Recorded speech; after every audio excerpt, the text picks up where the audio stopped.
Welcome to AutoCheck Vehicle Diagnostic and Licensing Center. I hear my car can be checked here without going to so many hour crash. Sure.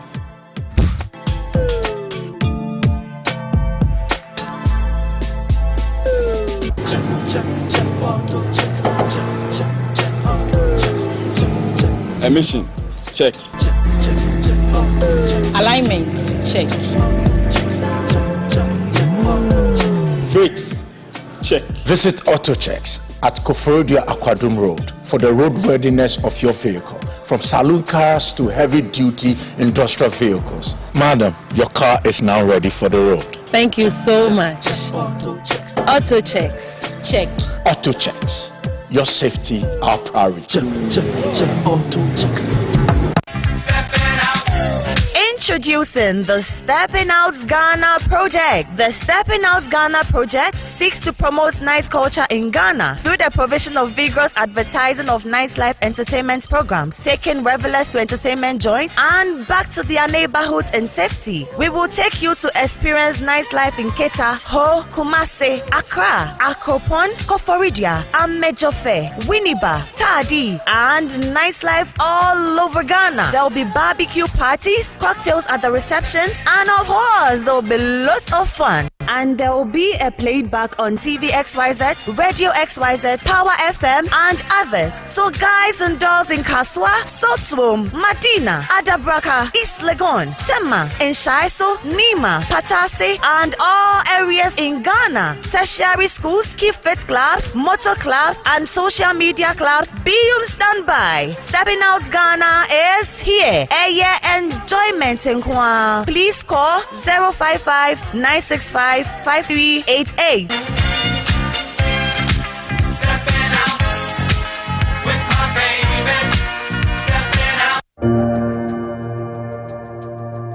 Welcome to the Royal Dazzle Event Center.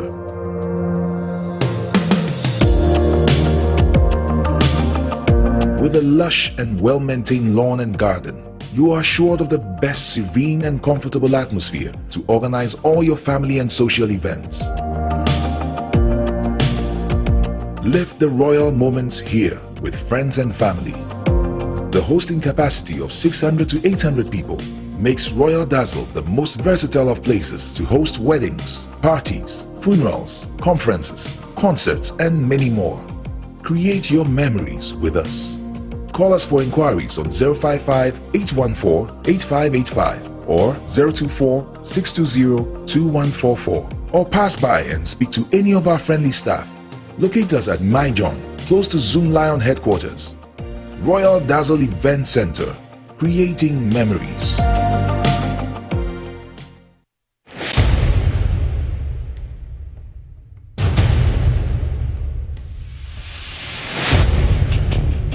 The average human body mass should have at least 60% water for optimal performance in any physical or mental exercise.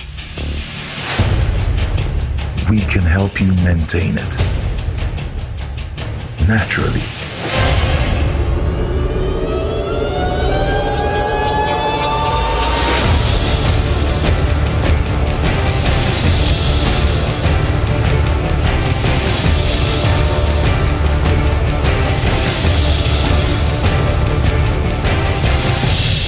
X Natural Mineral Water.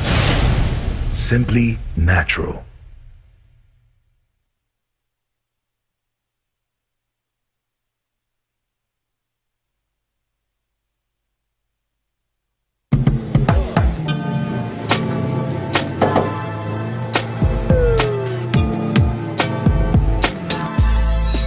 Welcome to AutoCheck Vehicle Diagnostic and Licensing Center. I hear my car can be checked here without going to so many hour crash. Sure.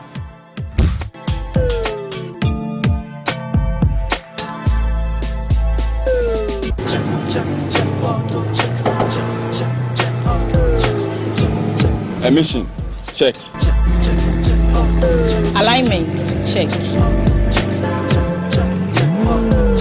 Brakes, check. Visit AutoChecks at Koforidua Aquadum Road for the roadworthiness of your vehicle, from saloon cars to heavy-duty industrial vehicles. Madam, your car is now ready for the road. Thank you so much. Auto checks. Check.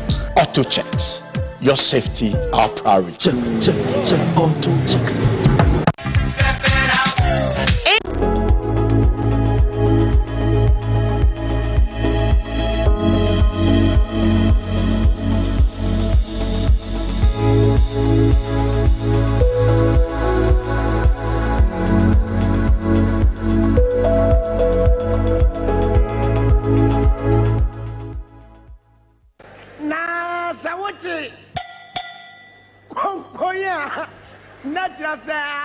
Samaba na sawochi konkoya na jasa samaba na sawochi konkoya na jasa samaba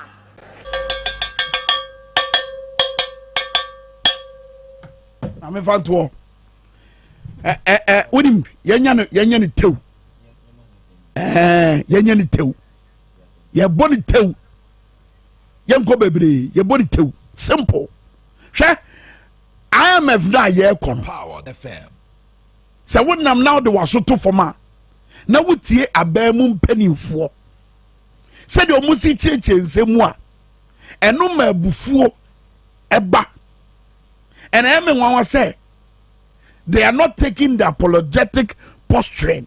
Say ye pacho, ye pagana fuacho, say ye sremo, monfan chaye, amemu no, ye sika seven to trieno, ya say bibia, everyone was o jintu mu.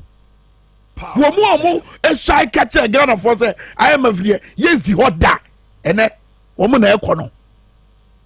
Quiet corner, ye my because I am a free cool, I Ghana count. Asa kuo na Ghana ka ho no na dwuma ne se yesika sabon tutuye no enkoyi a wo mu gina afutuo kwa so ene atenetene wo mu kura mfia no ma betenetene ye se de be ya ye betotuye no ma yie na yesika sem no enjinwu ti se de age aguo yi enam se yesika sem age aguo enti na akyerɛkyerɛfo ekɔ strike and look at the implications. Sabro muko strike ye may why na beko akwachiro ma de why e na beko akwachiro ye may ade mama man ni ma ye den achechefo enso omuka Ghana fo na omo omayi mu omu filibi omo yire no mkodom wo mu to no ma wodom sika wo mbehia e de ayesa no ma ni nyina omu nya enti no say cost of living allowance dey no cost of living. Is abrabo ne mo aye den abrabo ne bo aye den etu omu hia ho allowance eche bia wan hwa be say nurse for so e de omu de abeto abonten and eche bia be te say adroba for so de omu de abeto abonten and na wan so na sa de yi baaye and na wan so e na sa no ma we nyina baaye na ye kote a wo so mo say amanza nyina wiase afa na nyina obi aho kire omo enti na Ghana akwate bia we mu na Ghana enya soronko wo saate bia ya ye ka ho asem Ghana tibia na tese America fo de Ghana tibia na tese German fo de wo de ye mfefiefo adwene enkasa Ghana fo ate Germany a omo kasa asem no adenti no mu free Germany aho kire wo ho ensa ma omu krom we ye fiefo adwene adenti no mu free USA ho ahojire wo ho no emma omukuro mu Ghana emye metra Power hwade we eye World Bank country director answer na yade kodie wo coronavirus beba no COVID-19 nso abaye excuse ni bia abande ma no answer na COVID-19 beba no World Bank country director wo kasi sudua e ka say o my Ghana sikasem no ya mismanage no what say oh my God na sikasam no answer na yade kodie wo coronavirus beba no na ya say no na ye troka Power FM. for instance COVID-19 ya record no March 2020 answer na March 2020 beba no tia answer na March 2020 beba no na eka edo my God na so as of 2016 na ya 120 billion ye masaka yi so yen ni ye Ghana buying led by His Excellency Nana Addo Dankwa Akufo-Addo with Dr. Muhammadu Bawumia as the head of the economic management team, finance minister eye Kenoforiata womma ekeye ombato so anaye 120 billion e de 225 billion 225 billion, meaning say woman the 105 billion and about 120 billion ambato yeso ema ye kan kodru sa ene ye take one afedi etoso mienu ye ba debt to GDP ratio omamu sika nyina wuchichemu a eka ye sei sika ye wo ye sei omamu sika ni nyina no na as of 2016 ebu wo hanchichemu aduonum enso eyeka. In 2019, na omamuni sika nyina emu wo hanchichemu adiosia 9 eyeka ede na kire afei eba insihu a ewosi etwia oman Ghana as of 2016 na ye interest payment insihu a na ewosi etwia ewo eka ye de no as of 2016 na ye 11 billion Ghana cedis afei ye bedru a year 2019 now about 37 billion Ghana cedis. Tio, in si one ne was get piano. As of 2016, now 11 billion. After ye bedu 2019, answer na yadia kodi wo coronavirus beba, answer na Russia and Ukraine and talk beba. 2019 na eka insi one e was yet pia a 37 billion Ghana cedis. Ghana near with me. No couldn't in ye. Wait, at any now, in terms of budget deficit, you guys say budget deficit, Yamausika se kodi, Yamasika se fakwaye bibi. Nasika na ye de ma ono. What disika na mana broso. Aman diabroso no abayeka. And only budget deficit no. Tia. In 2018, now your budget deficit and 7.5%. 2017, you had 7% back home. Now buying a person or kata sa budget deficit. You so claim say it was 4.8 bobwa. 2019 budget at dine this now your budget deficit at 7%. Ave shadi we Ghana sika ya ekura ya your friend city ya city. As of 2019, a table from na who didn't table from by 12.9%. Wey esi ansana yade kodie wo coronavirus eba Ghana sika ho den cedi no cedis no a ekura ye no etiba form na ho den etiba form by 12.9%. Wey esi ye ansana yade kodie wo coronavirus eba afei ye hwe 2020 wabra covid bae Oman Ghana buying edisi na nusu say sika obaboaboa no eye 47.2 billion. Afei 47.2 billion no wasan ba ye beka say oh me hwe say the normal city grandpa with your mamente so na me famra 42.7 billion. Now this was the projected revenue by the end of 2020.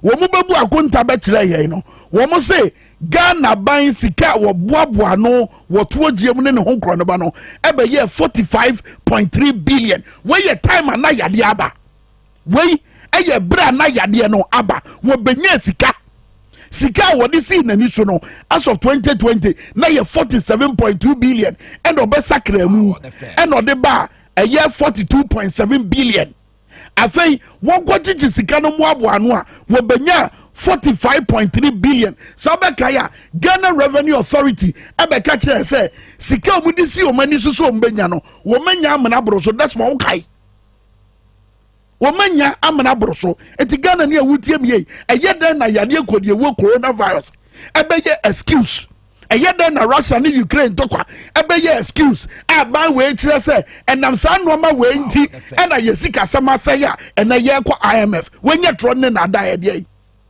Nyetro ene na ada hede mama Kennedy Japan wia mama eye Dr. Muhammadu Bawumia wabra okasa fa Ghana Beyond Aid ansani ya ba church for de no so kwa yentie going to IMF. Trust me, you're sitting here and you're smiling. IMF, what are we going to say again?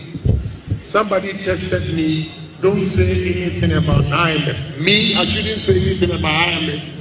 I will say it. I will say it. You know, going into IMF is just like handing over power to NDC without a contest. Straight away. Because the noise we make, and I chew my own words back when I said NDC went to IMF because of mismanagement of the party, the government, or the economy. So if MPP is going to IMF, what am I going to say? What am I going to say? So breaking the eight is going to be tough. You cannot use the face of those who took us to IMF to break the eight. They don't work. My message to you is simple. You cannot read my lips, and I'm not scared of anybody in the party. I will tell you the gospel truth. It's the gospel truth. Those who take you to IMF cannot, this same face cannot break the eight. In Latin it says, verbum sapienti satis est. A word to the wise is enough. I'm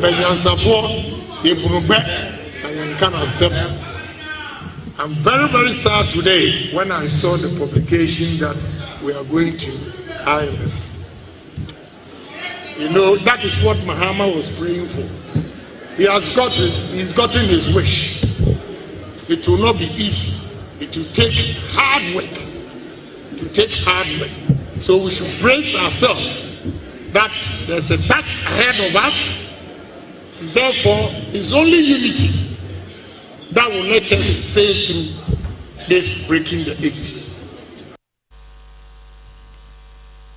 Tie nse munu bia na Kennedy Japan ka se na ye mpaye bia Mahama ebo wanya sika we nyina yade no kra baaye sika hodo a wonya ye Mahama defo ye a wokɔ wogya foto ahodo stabilization fund meals time Mahama and meals time omugya mo heritage fund modem nsa kɔ bobo sa foto we nyina mu and the energy sector levy mo so paaye mo so pa bai no say ni kwan say wadeba energy sector levy foto no so modem nsa kɔ ginam abom agina so de akɔba bosia e de asi awowa get fund mo de asi awowa sika ye nyina mo de ye dan mo mismanage economy na mo nka no kora na nkyere Ghana for COVID-19 bae hwe sika o munyae Dr. Bamadu Bamia we head of economic management team.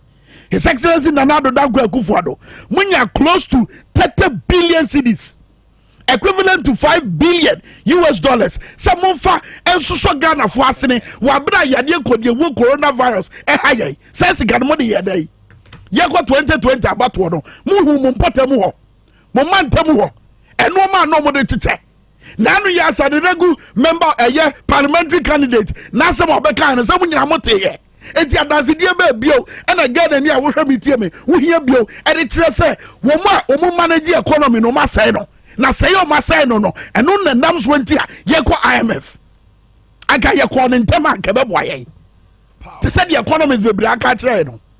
But imagine obi a was say Ghana economy to say Dr. Mahamadou Bawumia and a Keno Foriata. Imagine say womo and the big Ghana for and penny for anima ye kwa negotiation with IMF. Imagine the besi. Just imagine what you so honda in the so honda imagine say Keno Foriata what the table is so Keno Foriata was at the fitter ejina Ghana for him and so I say there be da empire ye go IMF and you da. Wabra sa voice we ashita ewiase afana nyina. Imagine Keno Foriata sitting on the same table with IMF and penny for. Just imagine. Yem feria de mu Ghana for. Akasabre Keno Foriata resign.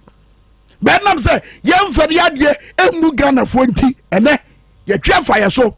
Mampanyina wono no what under the leadership Jessica Sama saying po when ya daje betena TV show am becheche nyentia yakwati bia wemu am pagana fatel mampanyini mu yai wan benya daje am betena TV show am becheche sa no ma wemu finally as an mekono Akufo-Addo Bawumia government eba ye fango sika omenya.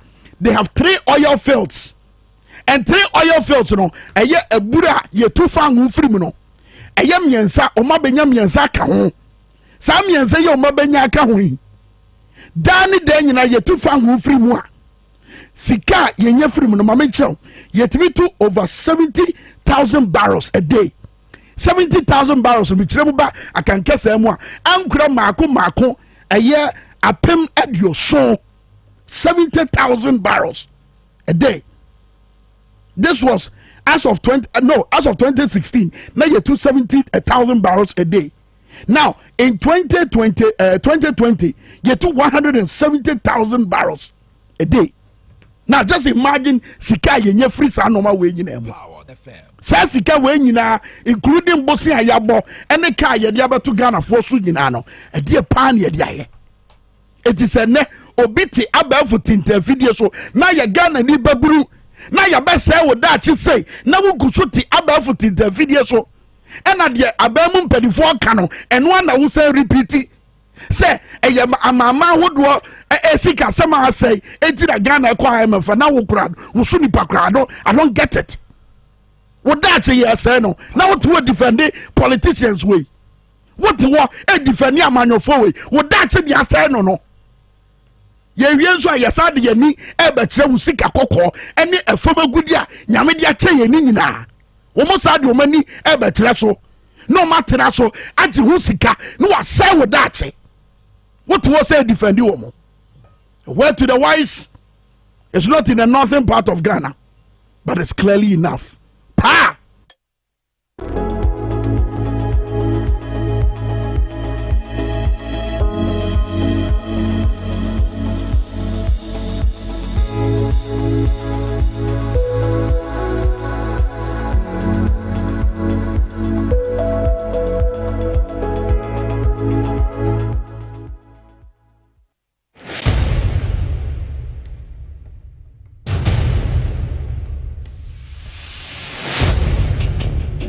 The average human body mass should have at least 60% water for optimal performance in any physical or mental exercise.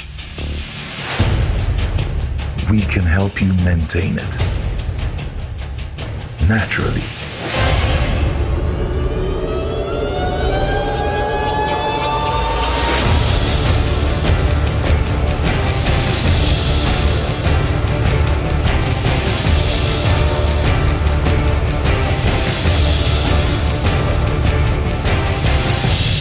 X Natural Mineral Water. Simply natural.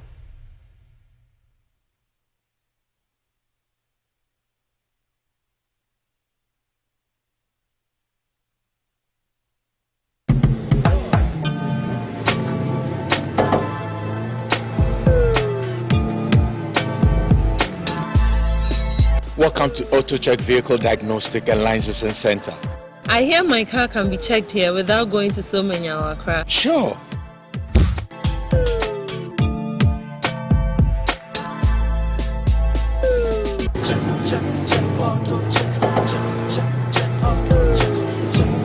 Emission, check. Alignment, check. Brakes, check. Visit AutoChecks at Koforodia Aquadum Road for the roadworthiness of your vehicle, from saloon cars to heavy-duty industrial vehicles. Madam, your car is now ready for the road. Thank you so much. Auto checks. Check. AutoChecks, your safety, our priority. Check, auto checks.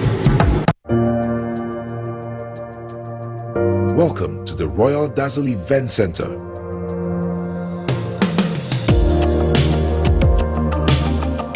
With a lush and well-maintained lawn and garden, you are assured of the best serene and comfortable atmosphere to organize all your family and social events.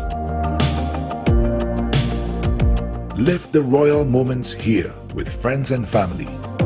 The hosting capacity of 600 to 800 people makes Royal Dazzle the most versatile of places to host weddings, parties, funerals, conferences, concerts, and many more. Create your memories with us. Call us for inquiries on 055-814-8585 or 024-620-2144, or pass by and speak to any of our friendly staff. Locate us at My John, close to Zoom Lion headquarters. Royal Dazzle Event Center, creating memories.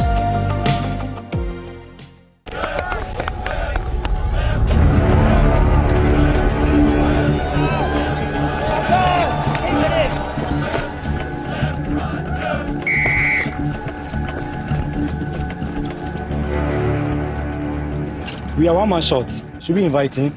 Yeah. It be old cargo. Can I join you guys? Yeah. Always drink fresh, natural eggs, mineral water.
Winya se uko Prigo engineering. The same feeling no. Prigo engineering. Oh yes. Uwo madwuma omonsa no nwuma. Ebema bibia be hye wakoma mu. Omo adwendwen de emfiri witiri mu da. Se u bisa se wa kwa ne Prigo engineering. Dwumako ba kwa ya beje o matum o Ghana ha se ya. Omoboa asiesie. Ya generators afenso mbaba be siesie air conditioners. Na fe o masa so ma obi aka on se bia wo pefoforo ya be che kwan obetima nya foforo. Prigo engineering. Oh yes. Installation of automatic and manual changeover. Ni nyina ya dwuma o mudie. Prigo engineering. The very first time I hu omo e wana bibi be wura ya kuma. Ekiki. Ati gigi. To an amount to Minkah, Prigo engineering. Almost we deliver with excellence, speed, innovation, and we've got the expertise and response engineers. It is a generator not to chill and no pay ya. Wabre ensure tona. No one for a man for Muntimi or Mabegina or Muntimi Hutea for Prigo engineering. Omoba, Ombayan and Temswa, maybe Biakos one. If you make a call for Tintin video, so www.prigoengineering.com. I forget to from 050-574-1540 and 050-597-1503 and 0302-952-804. I forgot my summer stadium requirements were many affordable housing in the DNA. Prigo engineering will deliver beyond expectations. Come on. And you were anywhere than a copper. Now we nana hima. Kwame good ye papa be so at you anymore. Why would you jealous me? You go jealous Kwame. Obiabra Facebook like part 979. Oba hima. What better I say? If when you catch you near ye bremono. And yes, some who do the bon cratano and your bar no pay and 1 year baby dream. Banza na better than Nahiman Cano. Nanaima. So while you say let's talk educational consult or young one dear. Sabra church for a tear tree almost say Abraboya Deno. Is a grand better and but please don't touch my book. Daddy, please. Miss Ram. And my friend into the other day, a yadio to tuna secra. 18 akwanfoforo bi omo use omo friend no INDEC educational program. Abbe for kwan nimdia kwan so e no mo fa so dia tete mo frey. E let's talk educational consult. Omo kwan na yes ade tumrika fa ma no kwada omo. Enkro ma di mfie 9 kosi du nwatwe ne de adwempo bi so omutirim se omo ankasa betima bi omo adwuma. What a lovely consult. Let's talk educational consult.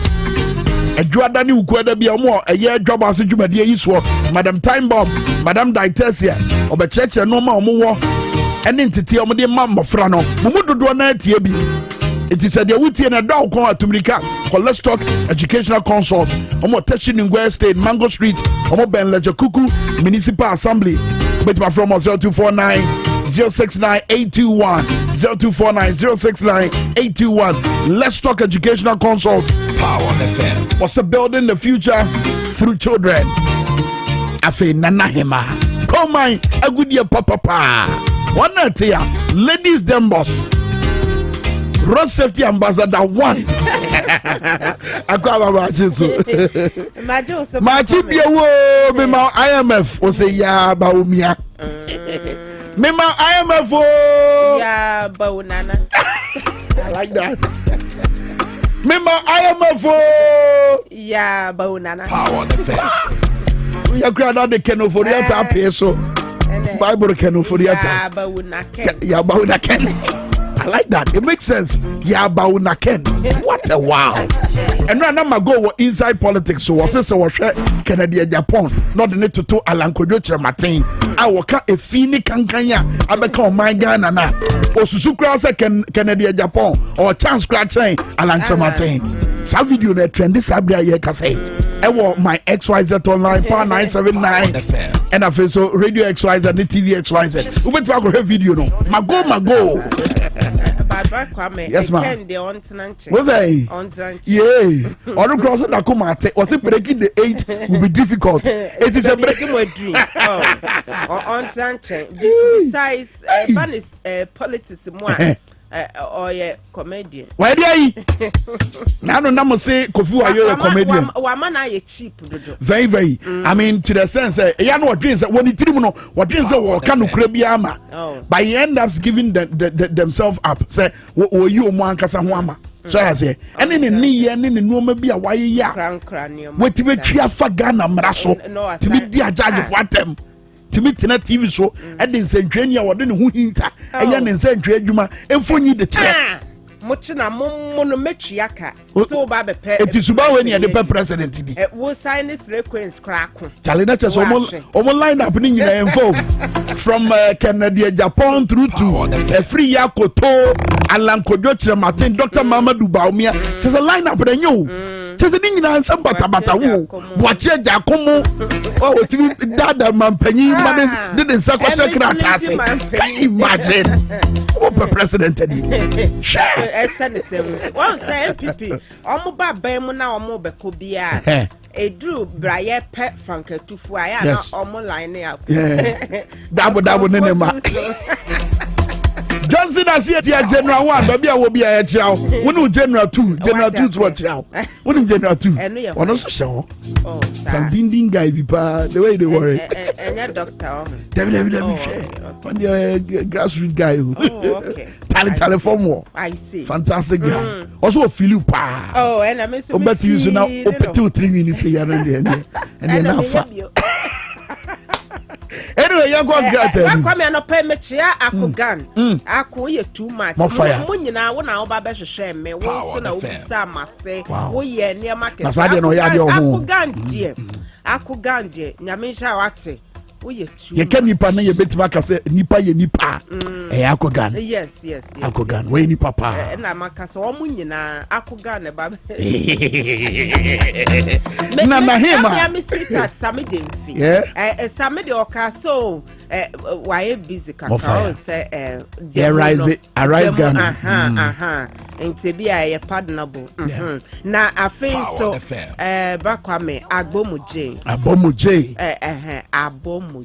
Agbomo 1 good morning sani abono na this agbomoje ya dey say ye jeje ko eti agbomo 1 ye mechia wa no pay me say nyankopon inshallah and say obi a listen there ya na endless cross a lot so say what the nyamia say wasama masaba back cross menya message no me da sepa enti no wo de ye wo more days enti no ye kai wa na yabo the bonkrata hodo ya ba na hwan na ya de we ama yes someone na so atop so so na atonya from so afọ wet Tuesday morning. It's a wet Tuesday morning. Very wet Tuesday morning. Very wet. Now I wet in the my main for positive change Medina message no Emrem was say COVID-19 money and the from IMF alone was $1 billion, $430 million from World Bank, 10 million cedis from Bank of Ghana.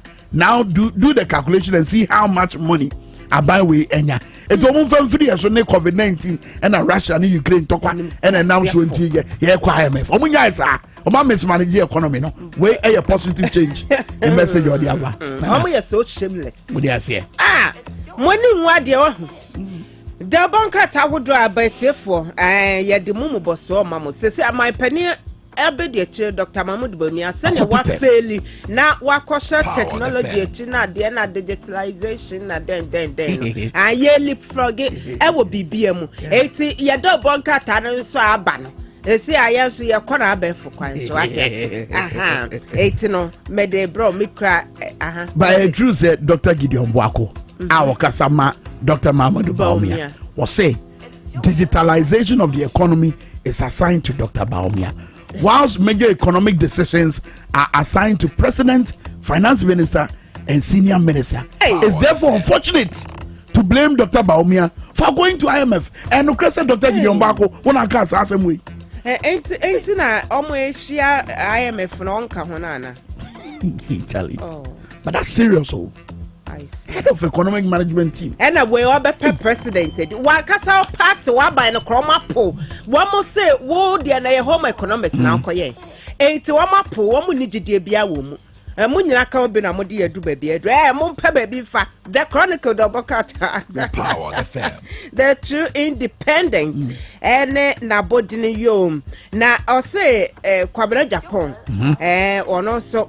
Or Kotaka Savidias to be a no Kasana or den open composition echi and fear dia 9 echi yacha say or papa wokuno or so there be a cool enya de pa no credit entino ensaso obi akasa oboku so e bo man e ma man konanim eno de ye jetum sam intina na pressure da mampanyin na nado da kwaku faso e bra no ye ecowas share no wa bra ne huku bebre in West Africa sub-region intina na pressure da no so say wo beda impenidie di ze Ghana de nkenye hesuban no one dance ade na di said be ya amama wodo o mo sofa saade no etubetwa ye ono ma bi ede saade de ba ye na dan na dia was some penny 40 na ya wo ya sponsor sabiku that's right say ebia wo ya penny wudi omayanim anase wudi bibia nim na se wo ne ye na wo ye ne nyina no koba ebesi nioma asebe ye de saade no eba so a let's just one na ma ho kwan na nti wa hwe ne yie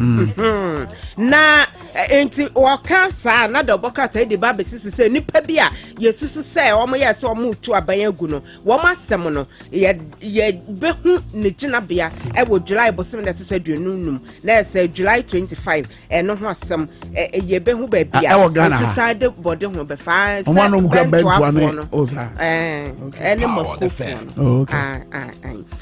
Daily Dispatch, the Bokata factually reliably factual. Nedini. And workers say, yay, IMF. omo ebaya womo ba ban say womo na bebo ma say yetumi stabilize economy no alanche maten so akire mu omo ma feel cry ense say kama say so no meetings a wodo no alanche maten akire mu ya woka say o ebebo ma yesikasem no etumi agina ne naso na so afa be de cho hwe sikasem to yeso so say oh I am a bailout no ebebo ama chese niema agina ne naso na emomu no mama for nyo ma dwen say free SHS any other social intervention programs no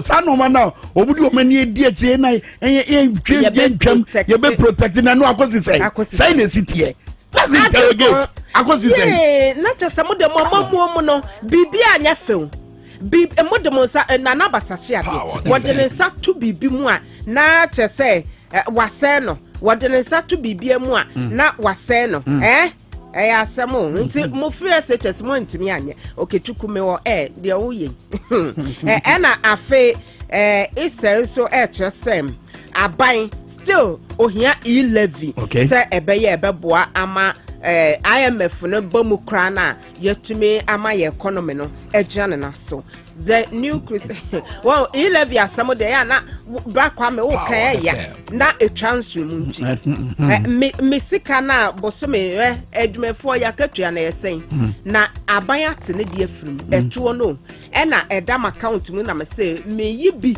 ato me momo mobile money wallet so eno sabai se message levy was what do you say sebe abonsam tuogben bone tuogben ekasen enti na enya nwanwa se sika omudi si omani so mbenya no ebesi na wunya ndru emu half was say ke bibi kire omo there are other ways mumpe kwan foforo mumpe kwan foforo sika na sa mumpe kwan foforo munyi firim ntiti mo no maso sika bebre ba mudie dia yase ba Kwame omo kro mo ntue bi so what do you say eba sa won ntue bi yenya sabe mobrofo ya na yetua na ba Kwame na no me wo fie no me yesem me ba bonti abedin fama kakra me hwe abrantie bi shoemaker ade ne bonachi obom say pa na afe o se rade me no kasa won to na kasa rade me no kasa me hwe ni din afe me bra akosi enti we mu nyina ato na my penny akufu adomoji ane ye di dware wiem na ye de ye niema ensen fatata V8 mu popi di akonya si V8 mu me hwe ni din na me se we se nyame amamu adaben senti ne se wakase rade me no kasa awonti san se eto we nyina ye gi ne ye dio mobrofo be kwaso aye mobrofo very sad. The new crusading guide the bokata so amane ya wode ebaye na kwedo ponkoma na wakase ya wose IMF ne de ehuhia pass wo mo yenim ba mache eno ne point no yes no de ntuatua no na mama yesa ntuatua no eno na mama hanta ne patapa ena ntuatua no so omunyayo omukufu omo tuatua ade we sase would justify so na say ye de ne de ya mansem how na de aba ne yeko na ndc de ne de omo na de buy sounds the year politics the year politics na already amanfo buafu eti sa mokoso keka sabe sa mo nse hu na mabufu e wo system no aye mo eti munya ate kwado ponkro ma maybe na what say yenya so hu akwa te say yesi wuduru nsama pomu a na ya tresi we so maybe na what say yenya e che won so ba ba say yenya nti munya isa wo abai mu aya na moni akatakata na good question also tama motorway roundabout no phase 2 no nyame ya doma September ebobo sumi mu afimu etese womo His Excellency John Mahama penso mo jinsika every jaika for mo ni omo kabo mo ye no eno na phase 2 no mo neba fantastic say amamodi ye very good ento aso monto aso man why na mo so mo ye mo credit no ete monto aso na mo so mo ye dey mo ye mo dey na ba makro ni mu abie na mu apeja na yakoye nim na munya tatai wa ban ya amamoya wuntumi mu so tata manfo Sanjofo kasa na otatai wo bia kasa ba kwa me ne obi astro se wo say wo frɛ obi ne na kasa wo say me de misro obi kwa say me pa cho ya amamumo me din why or the message be ba ana Minkah okwa no akoka me na me mfama nim kwaje eso say ya de ni mo ageda da hey obi antinsim yes mamu nye di asofo no mo de nya atwomaya mo masa na moye din ehhehye ho na mo mene pains ne bra kwa me o mo mene mo mra bonte na mo nkasa wine the daily statement the bokata anso say see amanfo dodo na eguso ekasa ho akohia say ye nsatwaye wo emra ebata edan han mu say ye rent dan etene ye empenefo ni abra wo mo eguso edi hu omani bre omo sha say omani abre nya ne omo hye ho bokra mpo say ye be ma ayi emebunu no rent there allowance away so omo ka so be sakra maranim agosi say abi chale mo de Ghana for akoma di agro say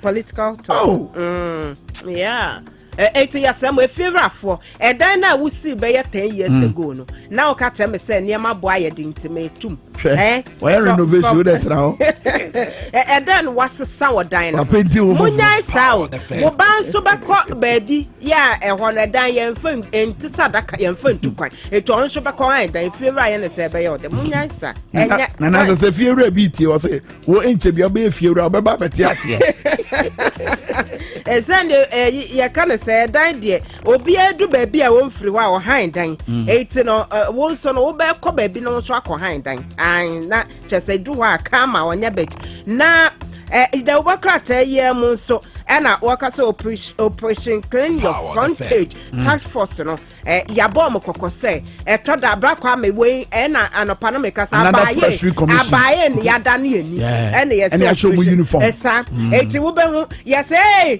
won sase wo de ne masi aton wo de sia ne ya ji usika ne ye tete no ya bom and na say video no hu ye say Greater Accra Regional Minister esika mu na se ka na ye de esi na gongon na asrafo edi ha na umudi ha na se na se ade ye kokon ope fans pass papa no ba ebra pesia so nye ebra Julius debra mu ka say omo be ye bi papa memenda di kan national sanitation yes national sanitation omo di asrafo kokro bana man for prapra kro no mo pra so what are we doing we asrafo we mu nyina we dey kai but because PP for what yeah proud to PP tencha man chiba bia wo bia no so so but na o me entini ye fan crown na no nkofo ya o mo call demonstration o mo proud ano gina call ono call teaching hospital ono mo tina wa franajo kosi anopa that's the kind of person honorable Kovanda po first no so na oni yen yente won ka sese me yente won ka why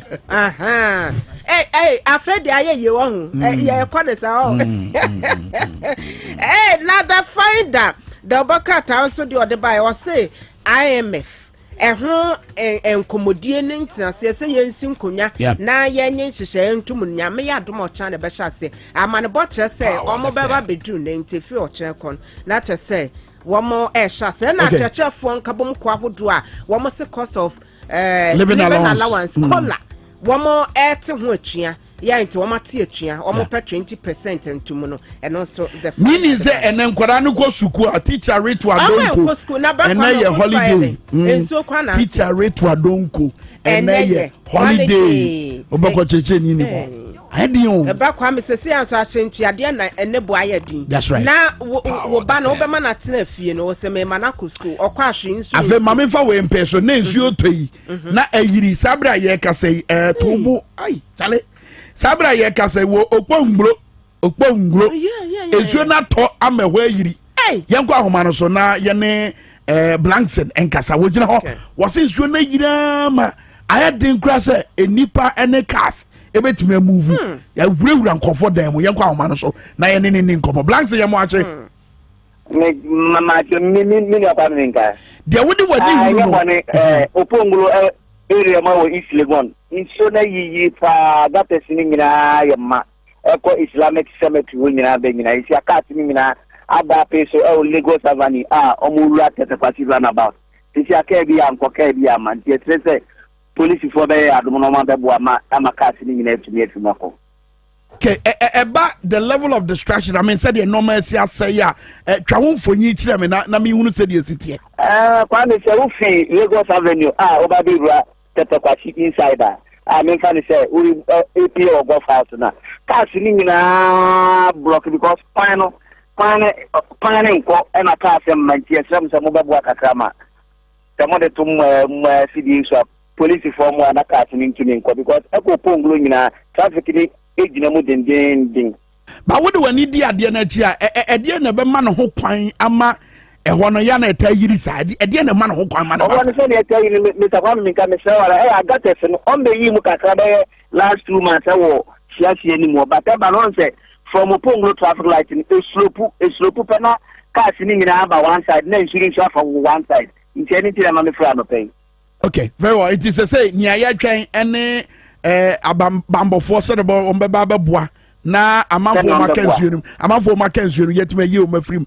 But Omo, a generation of Quamono, Omo, yes, Omo Person Bois, Omo Mackie. I'm a bus of winning, nipping in our bappy, so carry and to be in combat. And I say, traffic naturally to carry and to be in combat. Blanche Yadase, Yanfansia, not just at your Huniano, and I didn't any a crown for ye at the Ache, Opomulo Assembly Ake. Zuyiri, I must say, Cousin Cock, yet Afako. It's a debut so tired, better story. Can you imagine? Well, okay, almost a man would do a tumpo cry, a so. No, look, the other time not Obi Casasam, the mechanic say, Nia Yenimani Ghana. I don't know about any other country. Why should I care? Why should I worry my heart and mind over another country? So, woman, but so mind about Koso. Nasa no mobile and family home and your massam. Media massam say, Metemegana, and Namitia Metro. Sir, at the man penny for. So much no one to no my year, Sadabaya, as you try, and you didn't come say, and no man. I was a mechanic. I said, come was some. I was a come was some. It's so tiring to me, sequence. Now, for Sugu, Black Kwame Sabe, police depot, or any more Quabeca dancing. It's so to be a son, not quite. William, me name say, Yabeko PSC horses here, dear, but I come and say, ye mere full lines on. Nasi Benyan Nipen. I'm a match yesterday to be any city. Cabe fine. By ye mere full lines there, that's fine. Sana home they catch me. It will be fantastic. See a baby phone lines now. Yakuko concentrate for you want central for fear. You go behind chain. Baby, I want to be who area saying the city. Sana Kai baby. More fire. What do you say? Dr. Prince Nelson Mototi, Piwak Natural Health. You're calling to banana him, Medasa. Grandma Comfort say what the Yamias say. Oh, what Befiana. Medana said, Mamma and to be Mamma wanted to go, Mechawan pain. Yeah. All right. Nana Iman out and can abroad the Bocata Munsembre. If you can see a son, your friend. Pasabre, you call a year Dr. Prince Nelson Mototi. A year Piwak Natural Health ho na yakoti enkomo hwehwe bi ba mam hwe TVXY minim e bia be kaka ho no ma bia SCC we yekurom ha kemfanka ye ho basabre live on Power 97.9 Dr. Prince Nelson Mototi Piwak Natural Health.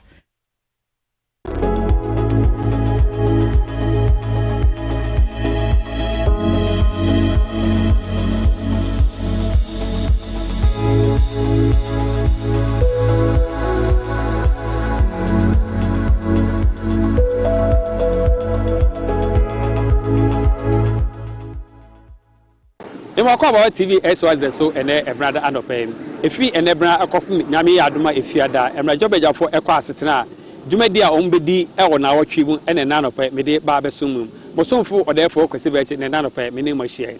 Nami Aduma, and my sabaja for a share Nimuse, as so for Ensia, every P. my sabajum, now trim, no more baby in someone, and my sabaja for every moment. Ora osete mensa bonso ona ye ba no dani ema ebdom kwase no e wo mrahye bejam ana odi sansem etu eja e wo nano efiada abra mrahye bejafo edu mu sa asetre etoso nsia no ebe awieye. The Minister responsible for energy, 12 questions. Minister for the Interior, 9 questions. Minister for Railways Development, 1 question. The Minister for Environment, Science, Technology and Innovation, 1 question. And you should read Minister, not Ministers. that is IV. Speaker, Minister for Information, 4 questions. Minister for Fisheries and Aquaculture Development, 4 questions. In all, 6 ministers have been programmed to attend upon the House to respond to 31 questions during the week. Emrase Bejafo any da kwan se bibi atoto akwan mu a osofo ohwe kuaye so eba be pie Emrase Bejam no odi Emrase Bejafo na aba be di nkomo no akire kwan kra o aban efa so no aboa akuafo anase wo mu a wo ye portrait adwuma no abra mfmp aduonu ene aduonu ba ko no ye enkukowo eyare ne baaye no oha wo mu kom na seseye aban eye de boa sa portrait akuafo yi.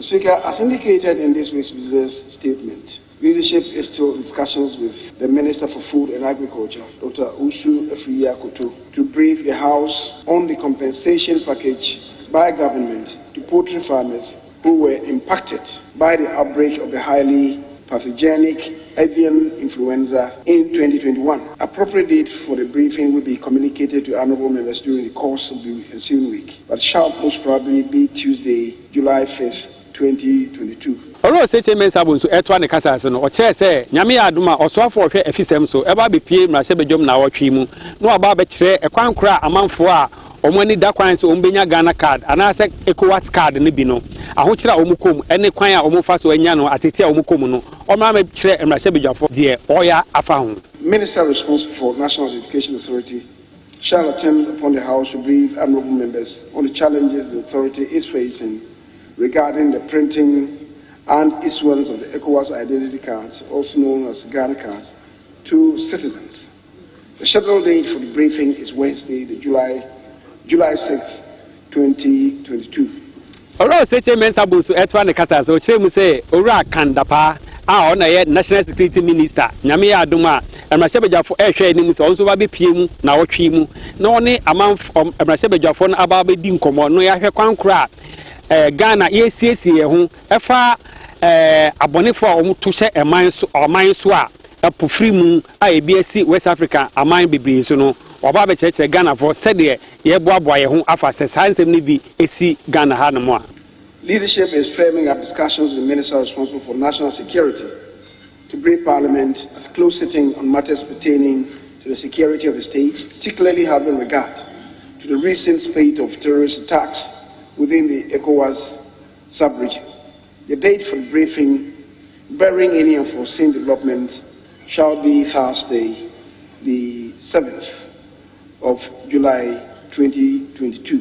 Nyame ya adum ede wukrada osofo hwe oman sikasem so owura Ken Oforiata eba be pie Emrase Bejam no de afempa mu aban akohoma sika se de akosie ene ho nsem aba beto Emrase Bejafo anim se ope bia ka ho anase ohia bia nka ho no owura oseche mensa bonsu tabra ode na wotwe mu dwumadi a Emrase Bejafo ebedi no etudwa no ana oka sa asem e onano efiada. Pursuant to the Public Financial Management Act 2016 Act 921, the Honourable Minister for Finance is expected to present a mid-year review of the budget statement and economic policy of the Government of Ghana and possibly supplementary estimate for the 2022 financial year to this Honourable House on Wednesday, the 13th of July 2022. Speaker, in accordance with Standing Order 162 and subject to Standing Order 53, the committee submits to this Honourable House the order in which the business of the House shall be taken during the week. Abra ora o seche mensa bunso oye majority leader or the business statement ne etu dwa no amanfo a anase Emrase Bejafo ne bia na omani da kwan se omu nsem bia omabusa a omu hwe enu nse nke bepie mo na wotwe mu ama no omu so efa akwanya so busa nse da ben na sansem no ombenya akwanya na omabusa omu nsem. If you look on item 4, the Minister for Agric is supposed to come and brief us on the package that government had given in terms of the compensation package for the farmers because of the challenge the poultry industry had. And I was saying that in addition to that package, apparently there was also yet another package for the workers themselves, the staff of the Ministry of Agric. And the understanding I'm having is that from the workers, I've had a number of calls. The understanding I'm getting is that that package is also did not come. That apparently they were supplying those logistics and the contractor came back and withdrew those logistics. Can the Minister of Agric, in briefing us on this, also add that aspect of it so that at least it will just be a full package, because it's all about the outbreak of the disease. So this is about the farmers and also the Ministry of Agriculture Workers. If you could add that as part of his briefing to us. The issue that he raised about addressing the package to staff of the Ministry of Agriculture in respect of the compensation that was paid, I guess it's an honest inquiry. So I would suggest him to the minister so that when he comes Tuesday, we would also respond to same. Plethora of motions that had been pending, admitted by the Speaker and programmed already, kept appearing in the various order papers. It seemed to, quite a number of them seem to have disappeared. And it's not clear if the business committee or leadership has taken some decision about them. So I would like to find out from the majority leader what the status of all the motions that were approved by the Right Honourable Speaker. Then secondly, Mr. Speaker, there are a number of referrals before committees that by the tracking of timelines, they are way out of time. I recall an example is the Nkranza referral, the referral on the Kumasi Senior High School, the Islamic Senior High School. The committee was given 2 weeks, which expired about a week ago. But there is no indication if the committee has concluded its work. So we need to really get to the bottom of these referrals. They are matters of enormous public interest, and if we can be told what the status is and when their reports will be ready, so we can take them. The Speaker, those of them that are not responded to will be repeated in the ensuing weeks. And then also it relates to some referrals, especially the Nkranza referral, the Kumasi Islamic School referral. I think it's legitimate, and the committees that have charge for the referrals should indicate to us when they'll be ready, and when they are, we'll program them as such. Of some $1.5 billion approved with the securitization of GET fund. Although the questions were programmed for yesterday, I got a call from the table office that by virtue of the minister's required presence at the cabinet meeting yesterday, it was going to be shifted to today. Unfortunately, looking through today's order paper, the questions have suddenly disappeared. Mr. Speaker, in addition to that, a week earlier, I had a question that was also programmed on the school feeding program directed to the caretaker minister at the Ministry of Gender and Social Protection. That question has since not been programmed, and it is nowhere in the business statement for the ensuing week. I would like to find out from the business committee the status of these questions and why they have not been programmed for the ensuing week. Thank you, Mr. Speaker. Order papers, and they have disappeared in next week's programs. Maybe we have to debate what he means by disappearance. If something has not appeared, how does it disappear? A matter can only disappear if it's featured, and then you can't find it. Then you would say that it has disappeared. That's because if it's not appeared, it cannot disappear. If you are saying that it's not there, it's another matter.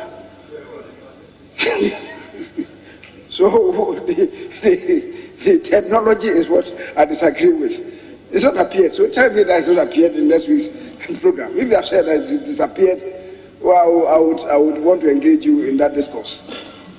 Mr. Speaker, the ones that are legitimate, we'll look at them to see if we can reprogram them. The ensuing week is adopted as presented. Abusafo said na watwe djumadi ebekọ so ana mede asom no ye hwe anim se asoafo ensia aba bepie mra hye bedwo no aba beyi ensama no nyame ya adom a ye won dasene bosomfo odefo kwesi beche aha anam de mbesi me mo bia mo ene hwe a adehye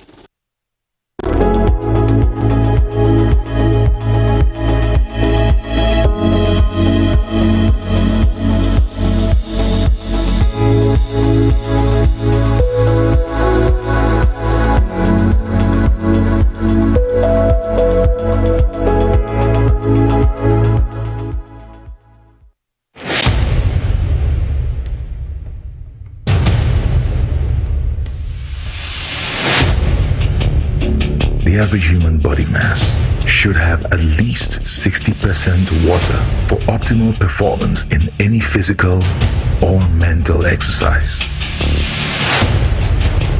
We can help you maintain it naturally.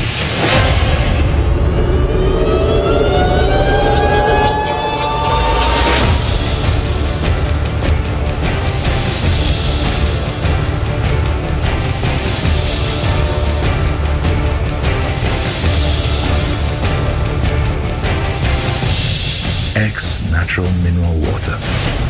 Simply natural.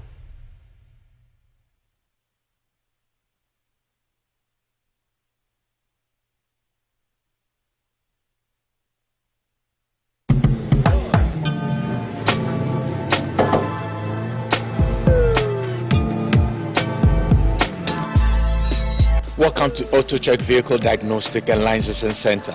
I hear my car can be checked here without going to so many Accra. Sure.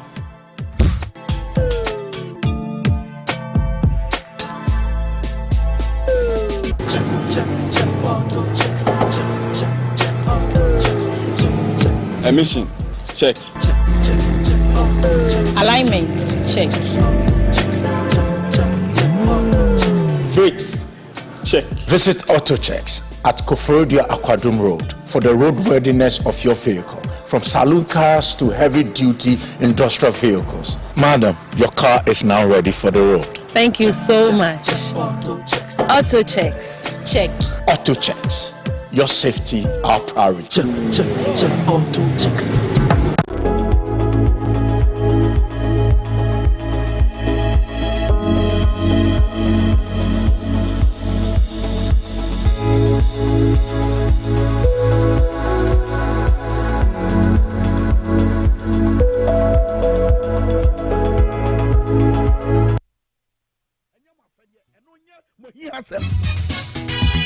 Ebia mo challenges mo beka ho asem babu ntimi nka ho asem because a political appointment me party na power me say me not mo ano it be ne hwan no makoka mampanyi ensa me wa who face challenges who not mo who face challenges be na say mampanyi na power ntimi nka ho asem.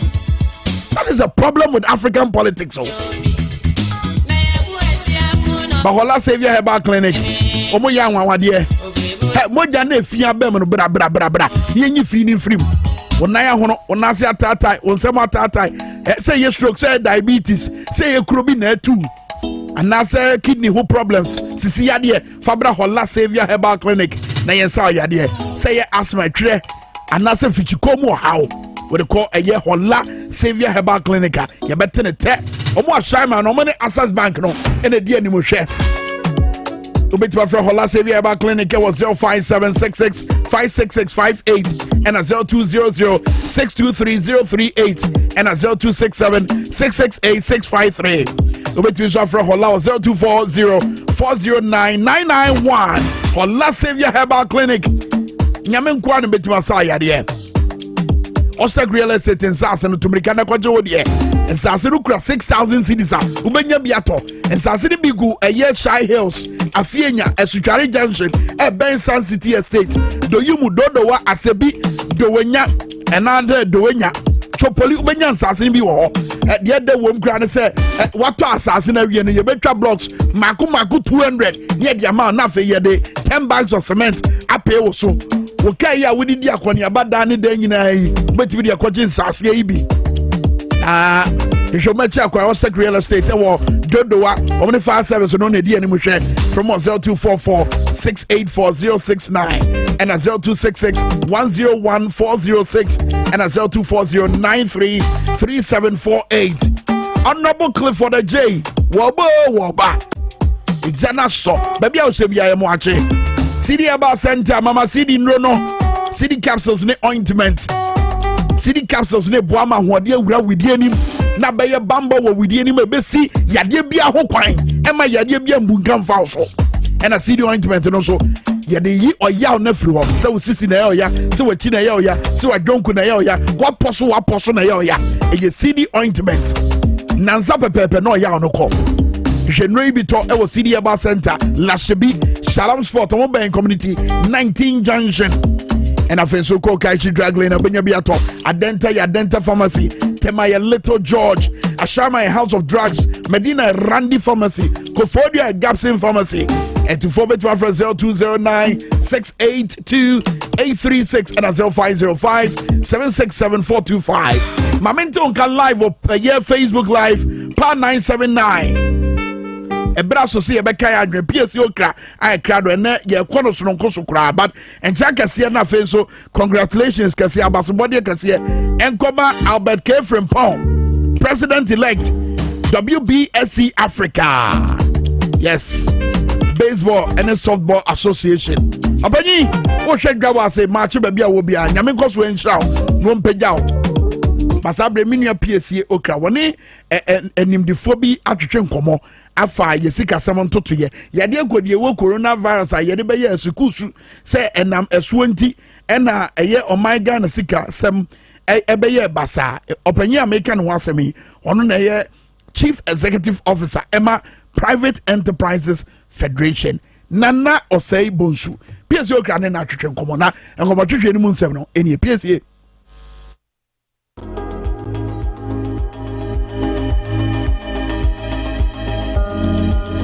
Abushafo beba munyina akwaba ono abowida constituency enei mekoso ase ne mebo Ghana na fe enema ebetumi aboa timamufo amutie me ofie na mo san hwen no ena anopenso yasan ehia bioma ye ba bebo nkomo kaka nkomo ayebu e ade hu hia pa fi se wo Ghana se wo ye obi na se wo te oman mu sikasem mena fe eduane ho nsem na fe edwuma ho nsem no ade a eda Ghana fo akoma so pa yi asese yi bread and butter issues na kwa ye nsem a ehu ehia pa Ghana ha enesen mababe pie mu ewo opanyi aye Nana Osei Bonsu ne office a ye ba bebo nkomo na Osei Bonsu bi ebe bisa se oye hwan Nana Osei Bonsu enna wo ye panyi pa woda Private Enterprises Federation ano a etwa ne tia friend pef wono aso na san ye nkabom hine ewo Asante Mampon ewo Asante Mantemo nana we de mawakwaba de ba dwumadi so we ye friend kawadwen ewo TVXYZ na fe Dwabo Ase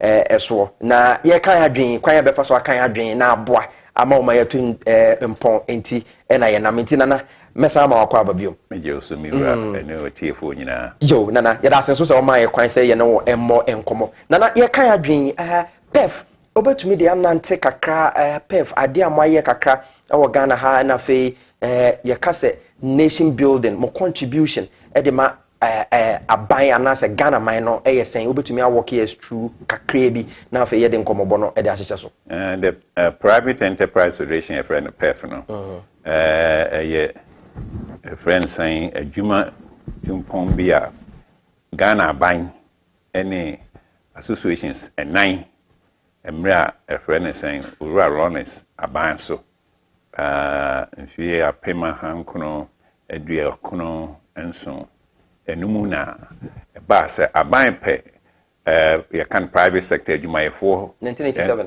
1997 okay adwumayefo no madi nkomo a we jane baby no se we dey den sem no bia be di nkomo asemba ko ne kan be mpre nan no we di nchechemu foforo ne ade inti abane USAID edins awoso eno mesene yebekom nyina abom Ghana National Chamber of Commerce Association of Ghanaian Industries AGI and friends Ghana Employers Association and Bankers friends and a Federation of Association of Ghanaian Exporters and nine and a buying car one boom ni USAID edisika for to say one famwa nyemfante pef into omte pef no afi na mfie no achi no mu se sika ho hia anti bankers association so omde wo mbeka ho na ye ti founding members na mabo mu din na sebe wo mu yeden wo mu se adwumayefo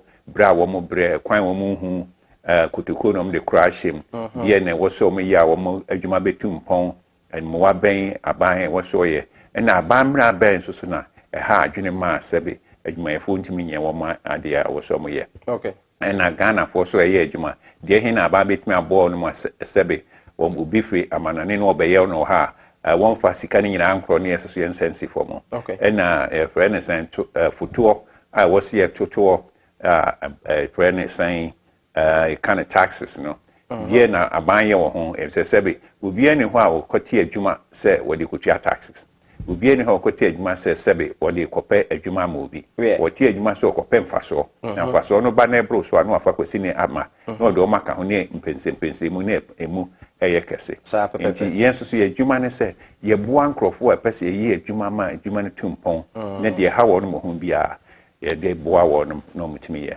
yɛka yɛbɔ mu a yɛwɔ associations ne chambers no dunkron akɛseɛ dunkron a ɛwɔ Ghana ha obi a sisi yɛ obi a wɔbɛbɔ ne din biara yɛwɔ youth association yɛwɔ yɛfrɛ no sɛn telcos wɔn ka yɛn ho yɛ chambers of mines wɔn ka yɛn ho nti obiara ɛka ho bi yɛka no borɔfo mu ɛsɛ sectors ɛhin faako biara no obiara wɔ ho agriculture biribiara ɛka ho wɔn yɛ for Greens Council wɔn ka ho education for friend saying wɔn mu a ɛkyerɛ adeɛ wɔn ɛde aba sɛ sɛbe aban free education wɔso yɛ de mu obiara nyɛ sɛ yɛde wɔn ɛkɔ adeɛ nti pɛɛfɛ adwuma no na deɛ ehu sɛ ɛha adwumayɛfoɔ no ne yɛne aban kɔdi nsa wɔ so yɛkɔdi nkɔmmɔ ne akɔyɛ research anaasɛ mpɛnsɛmpɛnsɛ mu ne yɛde ho nkrataa asɛm akɔkyerɛ aban sɛ yɛhwɛ yɛ no sei na ɛteɛ biribi kora nansɛn deɛ di kan a yɛsan ne parliament akɔhyia bɛɛ na ɔtwumi ne speaker ne nkurɔfoɔ kɔhyia ɛne sɛ aban ntoku ato a yɛtuatua yi sɛbe obi a wɔno wɔgye 2000 wɔso ntua 25% ana wonyɛ mu aduonunum wokyɛm wɔ ha aduonunum wɔntua obi so wɔgye 2 million so wɔn so ntua aduonunum ne kyɛ sɛ ne deɛ yɛgye nsɛ kwase abuo wɔ mu because wɔno ɛfiri sɛ deɛ ɔno wɔgye 25 ɛwɔ 2000 no ɔno deɛ bɛka ne nsɛm no ntimi nkɔ baabi ntimi mma no kwan ama ne nyɛ n'adwuma nti yɛka ne sɛ yɛne aban ntimi di nsa wɔ so saa ɛna biribi wɔ hɔ so na aban yɛ a na nte aseɛ ɛma mu a ne yɛne no akɔhyia na afei deɛ abɛto yɛ nkurɔfoɔ anim deɛ ɔmo so dwene ho no te sɛ sɛbe sɛ tax exemption anaasɛ aban so ɛne yɛnkɔfa a nnwuma mfiri amanɔne mmra wɔn ba wɔn deɛ wɔn ntua hwee wɔn deɛ wɔn yɛ wɔn adwuma wɔn nya mfa so wɔn fa nkɔ yɛsɛ yɛ bɛrima wɔyɛ no saa wama wɔde yɛ hwamɔ yɛsɛ yɛso so yɛtua bi ɛna moso sika yɛtua ma no ɛne na wodeɛ wode kyɛ obi na owia sɛ ɔde akɔ na ama yɛn yɛ ho akyerɛ yɛn nti ɛwɔ nneɛma a yɛyɛ yɛfrɛ no advocacy no no ne sɛ yɛayɛ mpɛnsɛmpɛnsɛ mu na yɛnya ɛpo a ɛwɔ mu na de akɔtɔ aban anim na yɛne di nkɔmmɔ na yɛahwɛ sɛ deɛ ɛsiteɛ ɛne yɛadwumayɛfoɔ no nso deɛ ɛhe na ɔmo hia a yɛgyina wɔn akyi a ɛyɛ yie deɛ ɛhe na ɔmo hia a yɛkyerɛkyerɛ mu a ɛyie ne obiara na sɛbe wɔnim adwuma a wɔsɛ ɔmo pɛ sɛ meyɛ adwuma ɛkwan bɛɛ kotokuo bɛɛ na ɔde kora ahyɛ mu wɔnim nti na ɛno so yɛboa na yɛde yɛ nti na federation no yɛdwuma yɛ no ebi no covid no baeɛ no nyame nkyɛdeɛ a bɛyɛ no yɛfrɛ no biribi yɛfrɛ no private sector COVID-19 private sector platform West Africa ɛnyɛ Ghana nko a nti yɛde federation yi ɛna ɛdi ɛkan a yɛne yɛte adwa mu nti me na meyɛ chairman ɛwɔ yɛne aban ɛne obiara COVID-19 private sector platform a yɛne presidential advisors ne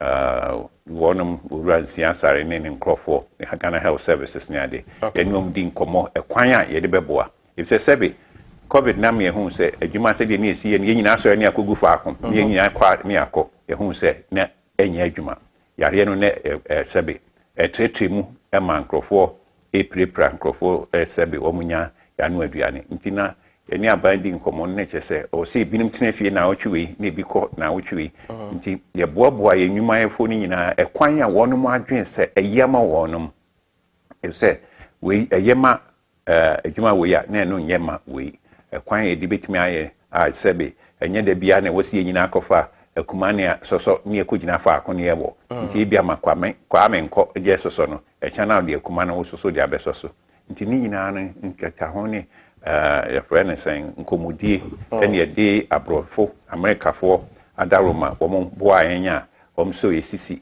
nti yɛne American Chamber of Commerce yɛne German Chamber of Commerce yɛne UK Chamber of Commerce wɔn nyinaa bɛka ho ɛnea yɛdi nsa wɔ so ne aban kakra kyekye mu sɛsɛbe yɛma aba mu ne obi so ɛtumi anya bi ayɛ na obi so anya ntiaseɛ na yareɛ no so ɛso ate nti sɛsia no yareɛ no ɛwɔ so sɛ ɛso ate but wɔ ma na apagya ne mu kakra nso nti sɛsia na yɛwie na covid no akɔfam kakra no enwuma no mmɔde te sɛn especially Ghana has a Western region, Central region, Ashanti region, Eastern region, mining ɛwɔ hɔ a ɛhɔ so a obi bɛpɛ sɛ sɛnea aban nya sika frɛ mu no obi bɛpɛ sɛ obi hu sɛnea esi kɔ ɛno akyi mfuo yɛ no ne adeɛ no after covid no wohwɛ sɛ sɛnea esi kɔ no ɛbɛtumi aboa na ɛnkyɛ yɛbɛsan akɔ akɔsi yɛ dadam te sɛ na economy na ɛpagya ne mu kakra nana sɛbe wo na woka sɛ yareɛ no kɔ nti na ɛno deɛ obiara sɛ no mabɔnten a sɛdeɛ ɔsi hu no ɛyɛ soronko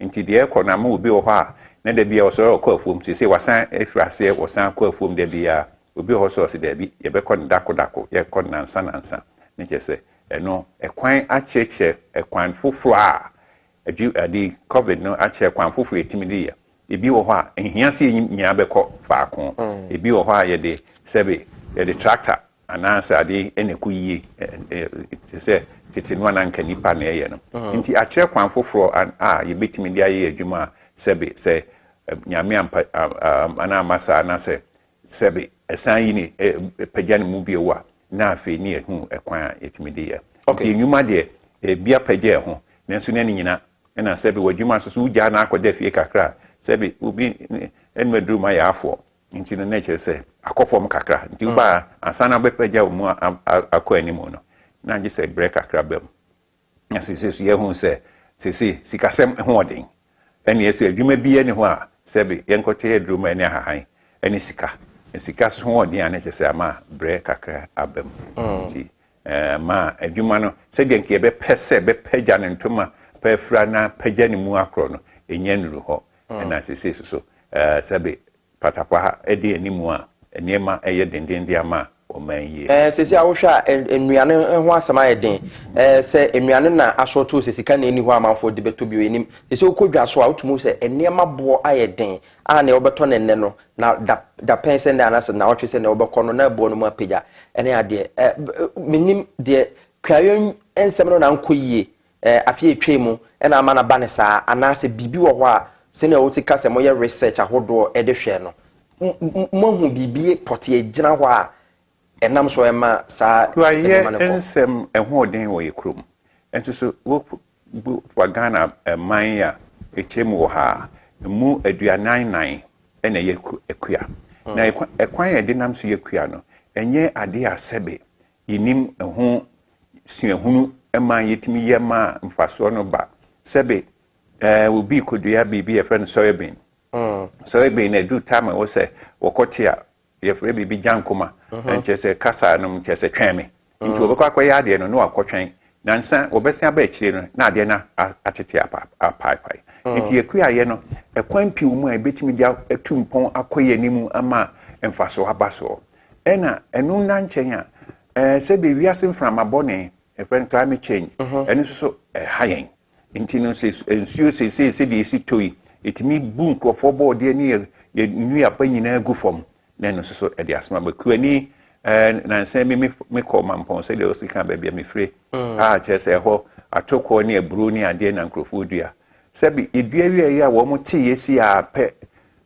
ansa ne ɛbɛtɔn no ɛna nsuo te guiɛ nkurɔfoɔ so wɔn ne ɛdan a yɛde kɔgu mu yɛni baabi a yɛde korɔ ne kyerɛ sɛ wɔsi ɛtɔn no basabasa na yɛde nyɛ sika kakra wɔ mu nyɛ saa nsuo bɛyiri ne nyinaa nti kuayɛ asɛm no ɛso nanso sɛ nya adeɛ a nyɛ sɛ yɛntumi nyɛ yɛbɛtumi ayɛ ɛne nyinaa ne mpɛnsɛmpɛnsɛmu ne ɛkwan kyerɛ a baabi te sɛ sie saa adwuma fɛkuo no wɔn wɔ ho ɛkwan pii de yɛ mfuo hwɛ obi kɔdɔ aburo wankɔhwɛ asase no sɛ aburo udua ɛbɛyɛ yie nanso no wakɔdua anyɛ yɛ wɔ sɛ abayifoɔ daabi ka wɔ sɛ yɛdua abɔɔdeɛ wɔ hɔ ɛnso so wakɔyɛ ne saa nti kuayɛ nsɛm no ɛyɛ adeɛ a yɛbɛtumi ayɛ yɛhyɛ sapɔ mu nsuo na yɛkyerɛ kwan kɛse a wɔsɛ yɛde ya hwɛ sesei yɛse Korea ne Ukraine ne Russia foɔ koyi wheat ma wei soso ma fertilizer ne ade fertilizer koko a yɛato agu atowu ɛwɔ hɔ yɛtumi ɛde fra ɛtumi ma ɛyɛ organic fertilizer ɛna wheat ni ade mai ye pan wa ye ne ye di koko ne ne man ye di potato timi ye di bayre afase timi ye di fenesen sorghum timi ye di atoko timi ye enso so ye di hu ba ko no eno ane ye tini nyina ne nchirechiremu ene akwankyere a kyese betimi di aboa ye ho efse to da bia na ensemoni aba nso so na ye se we yaba na abama ye nyina asa da ye ni ahwe chi kakra se die bio ne betimi anya every ye maimu ai betimi aye pano e betimi aye cake e betimi aye sa ne manu asese wheat na nka ya se aboye so no nti e bema ye kwan ama se bia da ye ho ahwe nchi ahwe ye nsechi ahwe de kwan ya e betimi di aye nti no to da bia na ese nso so na ne papa mu a sa ensem we eya wote a na se Ghana for yintume nsesa ye ho se ya eya na ho ye wosen number 2 money aban kita hudie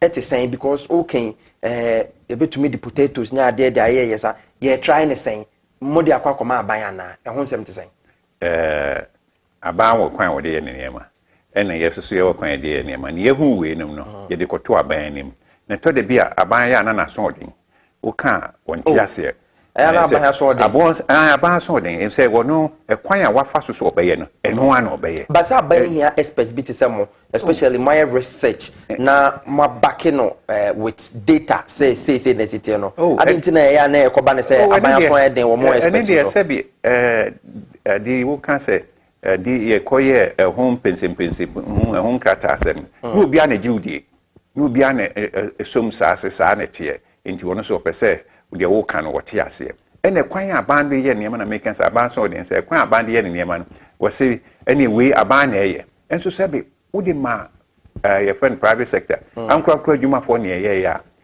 emfaso obeba so emfaso ba so a yitua ntoku ato ne kwa ho esa ba ho aban no ntimi nya mfaso wo mu aban adwuma bi amfaso abomu debi emfaso mmem ne mo de ma ankra adwuma for na ye ya nutuaka wo mutuaka wi a ye hwehwe mu a emfaso ebeba no ankra adwuma for no etua ntoku ato yitua toku ato no a esa ba aban ho ankra adwuma no so otimi ba mu obi so benya bi ye emfaso onya aye no na chese ekonanim nemo sede aban we ba wase a we be ye we mesoso ene nyame na me de ba ye ntinu me nsom we be ye we mesoso me be ye me de na ni nyina na de sebe ye niema pi ekofomo aban no ane kan wo kan brofo say private sector is the engine of growth sure na engine na petrol ni mu a now there na watu ena se wonim say engine no na wo ho a ade na amfa adwuma no nkɔhye no nsa na ane ni nkita ho say na mpɛ no we na mpɛ se me kompɛse mtwa kwansi du ekufri na kosi adwada na wo yema wa na wa wi aba ho no bia ho atɔ na nti over the years no again ade na mode akoto aban ni ma obetumi de mo say siso aka say ye ka kire aban say wonye we no waye aboa Ghana wo kwan say so obetumi anya be mienu bi aka kire me in the past best 10 years ebi ni edef fund na say ya na exim fund okay na pefo ka ho na aban tintim krata ye de ye abaye sika ye de to ma obi a okoye ku adwuma na okoye adwuma nkra adwuma bi no otimi ko bobusia na say ko pe wa we kakra na eboa no ho adwuma no se na esi timopa munya ya mode ye no abam he say abam na chese se nsisan ye ba na say ya sesa edef no akọ exim bank na sebe say taxes tuku ato american yes so de akoto abanim say ade no ketewese for no muayen se sebe ni sika no okopa adwuma sika kakra wode ye no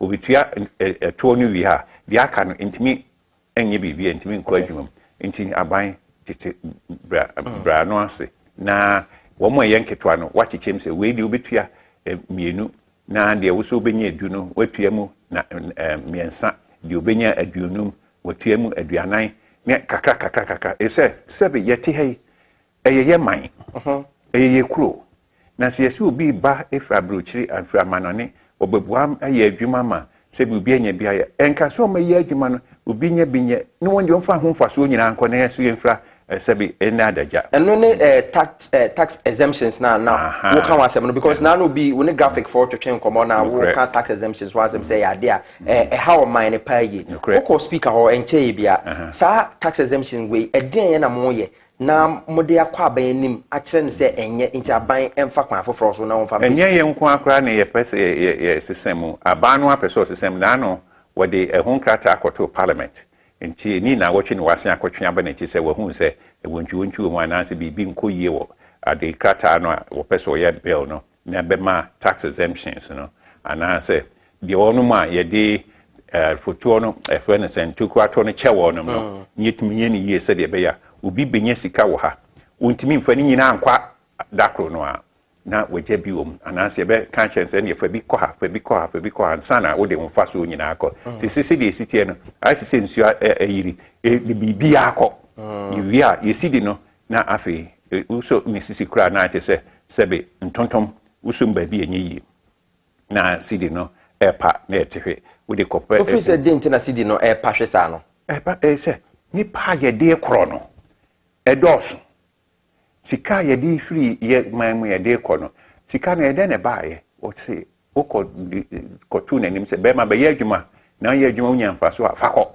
wɔsi yo ɔbaa ho so wɔyɛ adwuma wɔnya mfa so ɛnde kwan bi aso ne dea ne ɛnde nkɛhyɛ mmara ne sɛ wonya mfa so no a fa bi kɔ a ansa na sɛbe wode ne aka no akɔ ɛna sɛ wode kɔ so mfa nkɔ da kɔ sɛbe fi October afi bia ebesi March saa me na sika no ɛkɔ kɛseɛ nti wohwɛ a sika no yɛnyɛ sika no ɛne abroche deɛ no ɛfiri hɔ kɔ bia na wo sɛ yɛ sika no ɔpa hwe fam na ɛkɔ fam na ɛbaabaa mu na yɛyɛ ho biribi a ɛnyɛ yie nti deɛ ɛka no sɛ saa tax exemption anaasɛ saa deɛ no a yɛka no aban ɛtumi sisi nkrataa sɛ deɛ naa na ɔde kɔtoo hɔ a sɛ sɛ yɛatwɛn asan a ɛkyena bi yɛgye sɛ yɛsɛ wɔn nso wɔn kɔhwehwɛ mu wɔn ama ayɛ kama wɔn de baa yɛsɛ yɛbɛka ho asɛm nyinaa so bɛte na yɛahwɛ sɛ wode ma no so wɔn yɛ n'adwuma onya mfa so obiara ne wiase wɔyɛ adwuma wɔn pɛ mfa so onya mfa so a ne deɛ wɔmfa nkɔ na emu wɔn hwɛ sɛ mmerɛ a wɔde kɔ no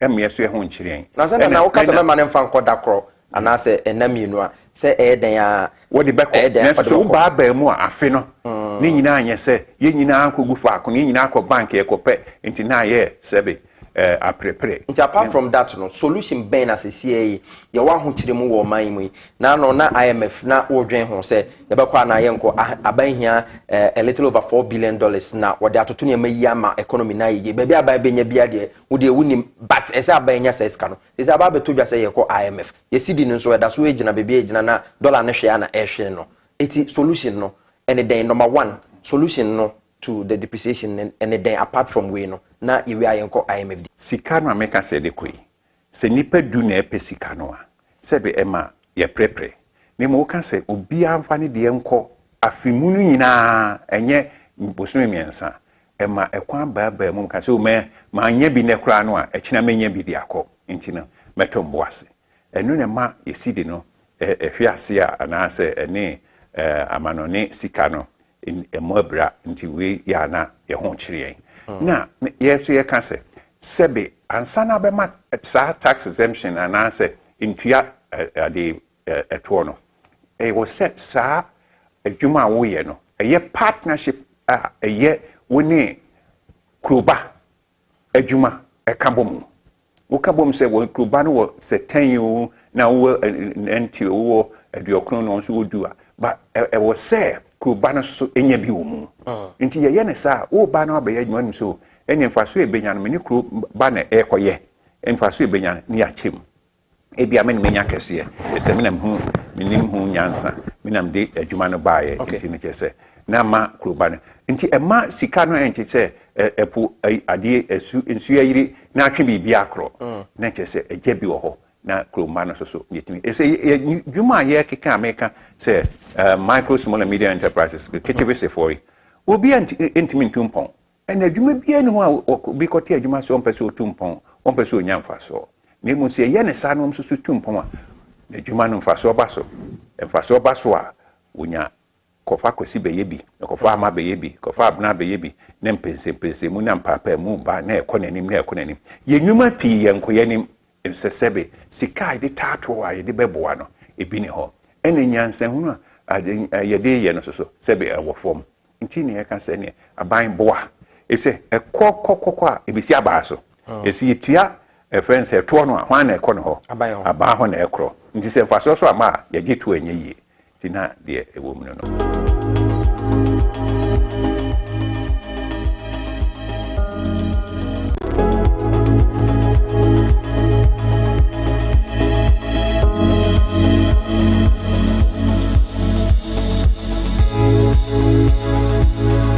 ɔyɛ chief executive officer ma private enterprises federation ankrankra nnwumakuo ahodoɔ ɔmo kuba atan kɛseɛ anaasɛ ɔmo dwumakuo kɛseɛ deɛ ɔda no ɛna ɔne ne kasa na nkɔmɔ no ɛkɔ yɛ abɛsi neɛ nti a yɛasa akɔ IMF wɔ ɛtoɔ ho gyegyeɛ ho nsɛm no sɛ ɔte deɛ ɔkae no yɛgye toɔ wabra yɛwɔ anisuade hunu sɛ yɛbɛnya biribi papa afirim question ne sɛ yɛgyegye toɔ no a yɛni suade hunu sɛ yɛbɛnya biribi papa afirim no ɛyɛ na ɛba anaa wama yɛhwɛ sɛ ɔkyerɛ wabra nkɔmmɔ no ɛtoa so no piesie ɛde hɔ no nso ɛbɛbrɛ ba wogu so a wohwɛ ɛtie Dwabo Ase wɔ power 97.9 nkyɛ bi ɔman ne ba bɛtena ase ɛnɛ sɛdeɛ nsuo no asi atɔ na ahyɛ ɛdan nɔɔma tantan bi adie no ɛmɛsɛ ɔsɛ video wei ayɛ ready a yɛnyini kakra bi ɔho na amansan hwɛ wohwɛ akyemɔta mpɔta mu hɔ a sɛdeɛ nsuo no asi ayiri afa hɔ nkyɛn bi a yɛkyerɛ hɔ yɛde amanebɔ bi ba ɛkyerɛ hɔ sɛdeɛ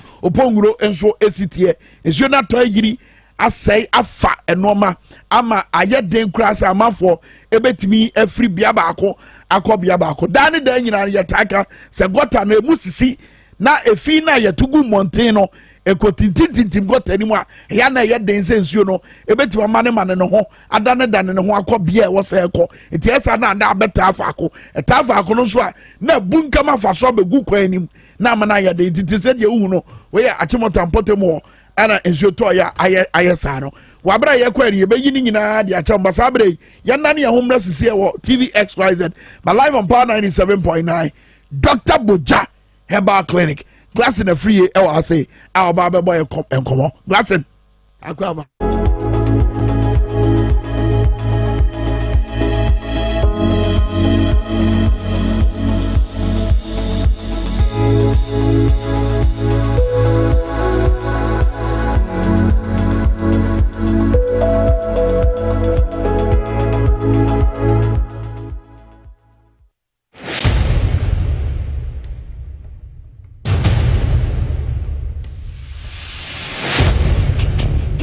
The average human body mass should have at least 60% water for optimal performance in any physical or mental exercise.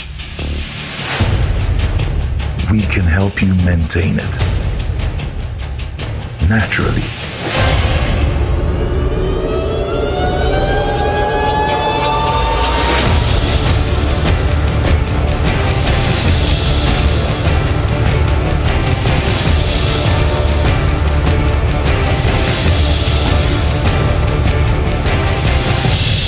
X Natural Mineral Water.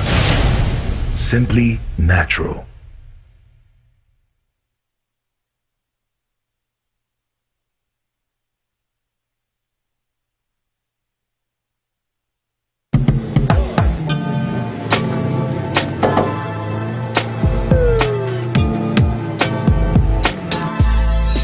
Welcome to AutoCheck Vehicle Diagnostic and Licensing Center. I hear my car can be checked here without going to so many hours. Sure.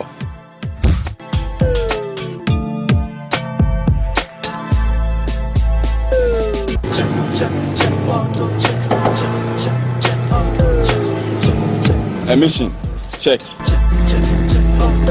Alignment, check. Brakes, check. Visit AutoChecks at Koforodia Aquadum Road for the roadworthiness of your vehicle, from saloon cars to heavy-duty industrial vehicles. Madam, your car is now ready for the road. Thank you so much. Auto checks. Check. Auto checks. Your safety, our priority. Auto checks. At McDan Shipping, we saw a chance to invest in a logistics company whose technology streamlines shipping operations. Perspectives like this has made McDan the leading cargo consolidation manager. Clearing and forwarding come with speed and dependability. Cargo handling, air freight, transporting, transits, warehousing and bulk logistics. With branches in Africa, Asia, Europe, USA and all over the world. McDan Shipping, your total logistics partner. The serene environment fits into the goal of the school, which is simply to provide excellent educational foundation for your ward's development before they commence primary education. At first glance, clearly you will see why the school is called Hebron Hills International School, as the building stands tall overlooking town. With a Montessori style, we have experienced and dedicated staff and trained teachers. Our small sizes classrooms are meant to enhance teacher-focused approach where children get one-on-one attention from the teacher. Hello there. We are open at 7:30 a.m. and school closes at 2:30 p.m. After school care is from 4 p.m. to 6 p.m., while early drop-off can be arranged at 6 a.m. Hebron Hills International School is located at Midye off the Nsawam Road. Locate us with GP postcode GW0688 GA West and GPS code 06884870. You can contact the school and make further inquiries on 050-876-2375 or call the office directly on 0302-918768. Email us at hebronhills.school@gmail.com. Hebron Hills International School. Excel and shine.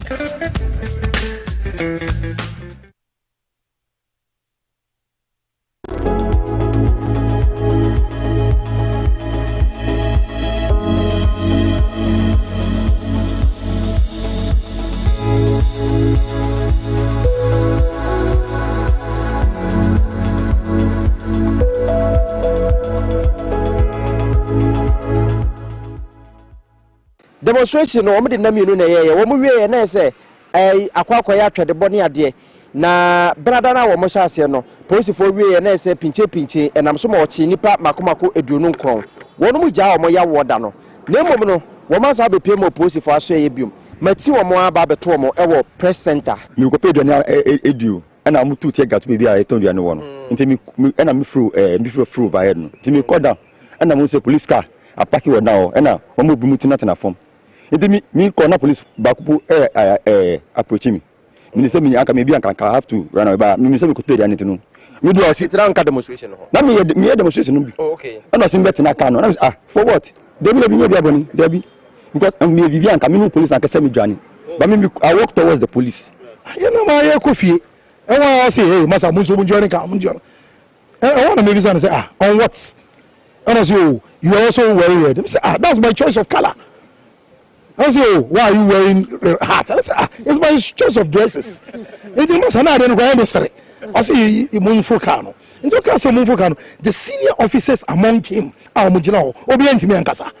Because they realized what the man was doing was uncalled for. Yes,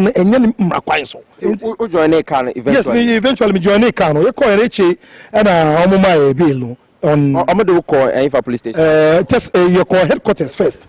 From headquarters on move and they call different police stations. Mimical test and call yes, actually that very day I was a photographer. I was taking a video, doing a lot of things. So when they started throwing stone, first I tried to cover. Some of them started putting hand into our leaders, their pocket to remove their phones. So I capture the police people, the people there who claim they are national security and combat them. No, those people who are there, they started attacking our leaders to put their hand inside our pockets. I have that video, everything. So I've started sharing. So the policeman asked me to delete that video, and I said I will not delete it because it's my work to capture the event. That is why I'm also there. They asked me which media house I belong to. I told them I'm a freelance. I'm a freelance media man. I don't belong to any radio station, anybody. So they say I should enter the car. I said, should enter the car for what? I was the first person they arrested at the overhead down, the overhead top. At that time, not tear gas, not so. They started throwing the tear gas. That was the time we started setting the, what do you call it, our lorry ties to capture the tear gas in the air that our people will not be injected, because that tear gas, in fact, it spoiled a lot of people's eyes that very day. So we are trying to protect the tear gas in the air. Then from there, no, the man say, because he see me under there, he asked me to delete the thing. I didn't delete it, and I come here, so he knew that I'm part of the people who arranged the tie. That is why they picked. So they picked me around 2:30 that way. So when they pick out, they send it to regional. Where did they put you first before sending you to the regional command? They put it inside their car. They say I should enter their car. Happened? Down, so I cannot squat down. That is not how things they have to treat them. Because I didn't do anything that I should lie down on the ground for what? Lawyer Bakwa wono so kan a lawyer ku a wono mo eko de ama saa emrantie yi lawyer John McBequin. Wono ye etwetwe nkomo ekire mo se wono mo de baabi a police for beka so mo hia mo bia wono mo behia mo nyade a wono mo ebeti adakra. Anopeya na ebidumu all for reporting ebidumu fresh say oh you say the omu court. Na say oh e ba say na mu the omu court am boy am mane bia. And so boy ho ye seniors ni na boy ho say kwakosha mu court. Enti yedi mu ye call circuit court across circuit court. They say ho no yedi omu we call. Enti ye ko do ho na omu san say okay omu anya ready nti ye say the omu eba police headquarters. In fact, it was so disheartening say all the omu back police headquarters omu ja omu egu just at the entrance there. That's where they drop them. So as part of our civic duty, we have agreed that tomorrow we will still convene. We'll come tomorrow morning at 8 o'clock thereabout. For them, whatever they have to tell us, we'll hear from them. Now, more court, no, it didn't see what. You record them numbo. You record them numbo. Well, say you do court no. Now, see, I don't know the kind of courtroom. I mean, to see it again, we saw him returning on a phone call and say, oh, yes, that was for no reason. As at now, charge sheet being by. We don't know any charges being preferred against them. Ordinarily, you're supposed to make the charges known to the so-called, the said accused persons before we even go to court. Or even when we enter the courtroom before we even be served with the charge sheet. As we stand here, there's no charge preferred against anybody yet. So there's nothing that way. When people say that the way politicians play political football with the economy, it erodes their own credibility, because if you've made, for someone like finance minister, if you've made a principled stance that the IMF program will not be good for us, should you not resign, or should you be the one to lead us to negotiate with them based on a question of principle? Is that not legitimate? I think it's a fair question to ask. The answer I have provided already.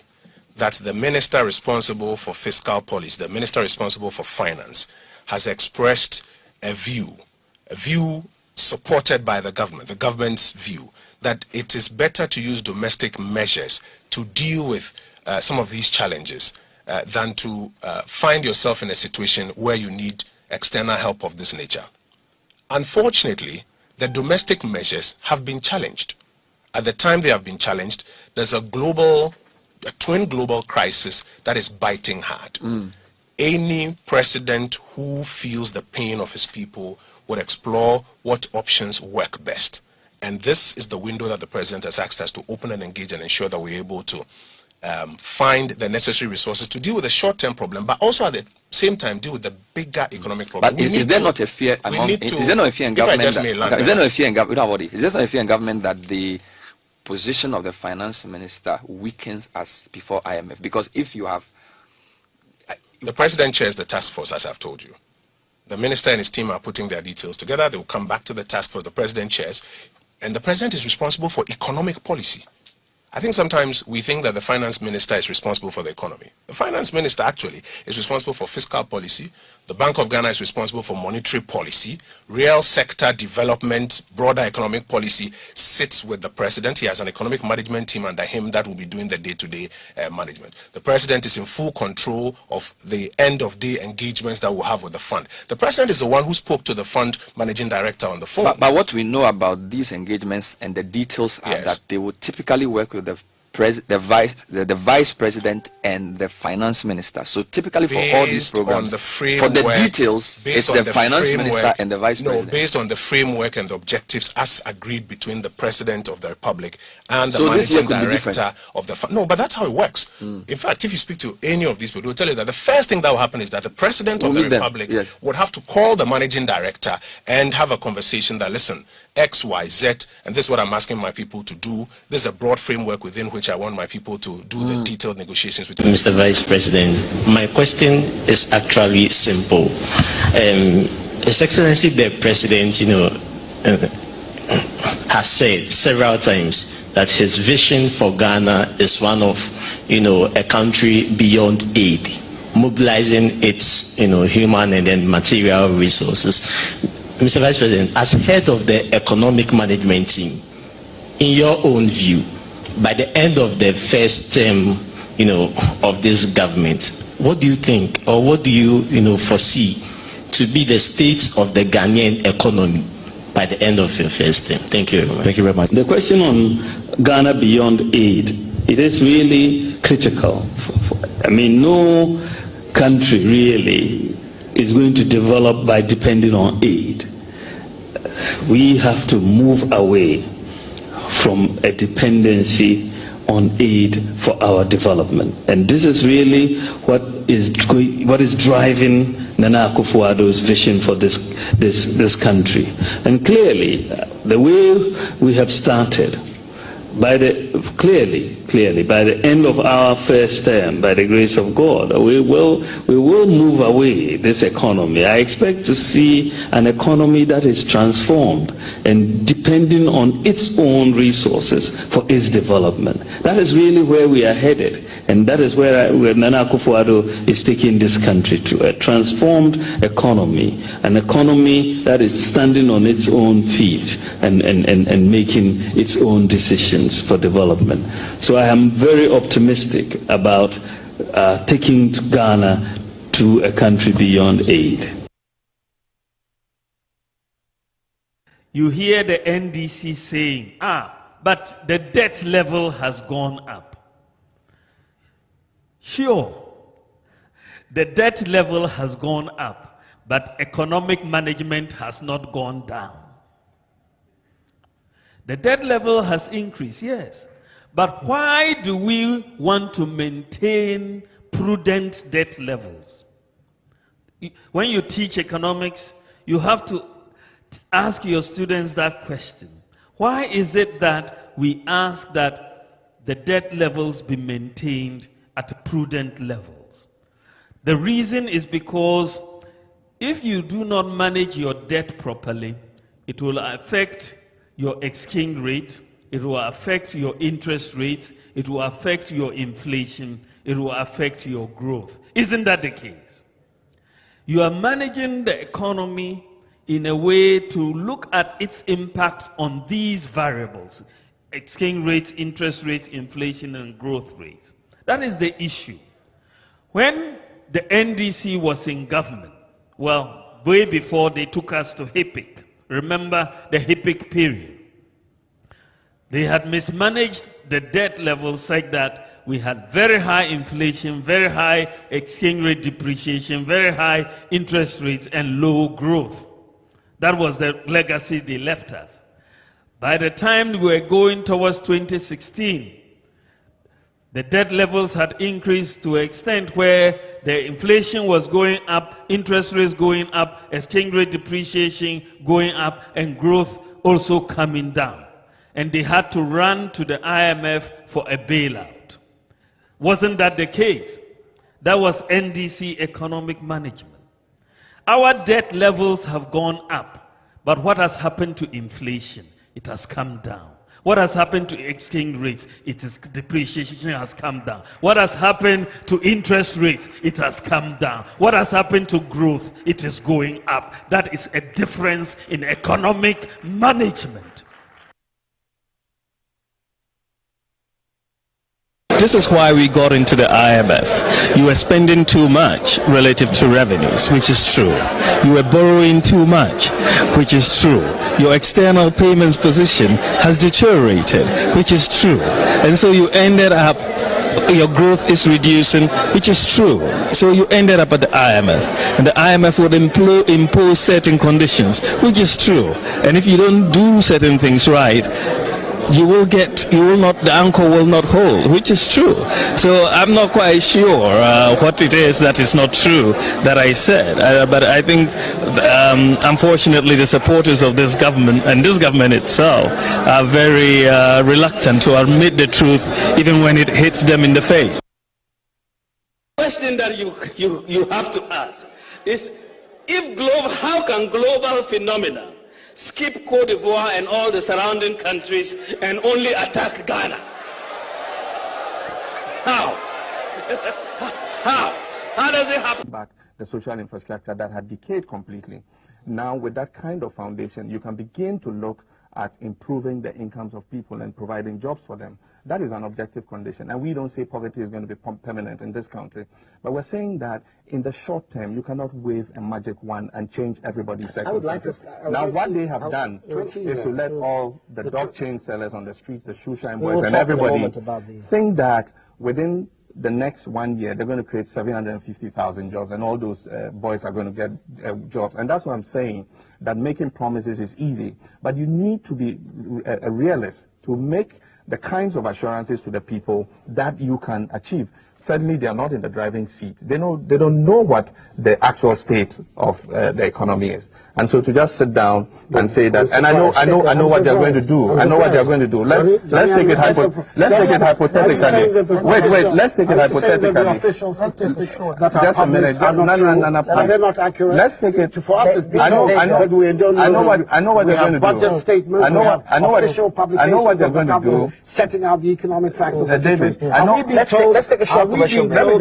Let's take a short commercial break and then we'll come back. Welcome back. Mr. Mahama, what would you do differently to get the economy back on track? Well, before I begin to talk about that, I was just going to chip in, what I think Nana and Co will do if... No, I'd like you to tell me what you would do. If they want. That's an important matter. If they want.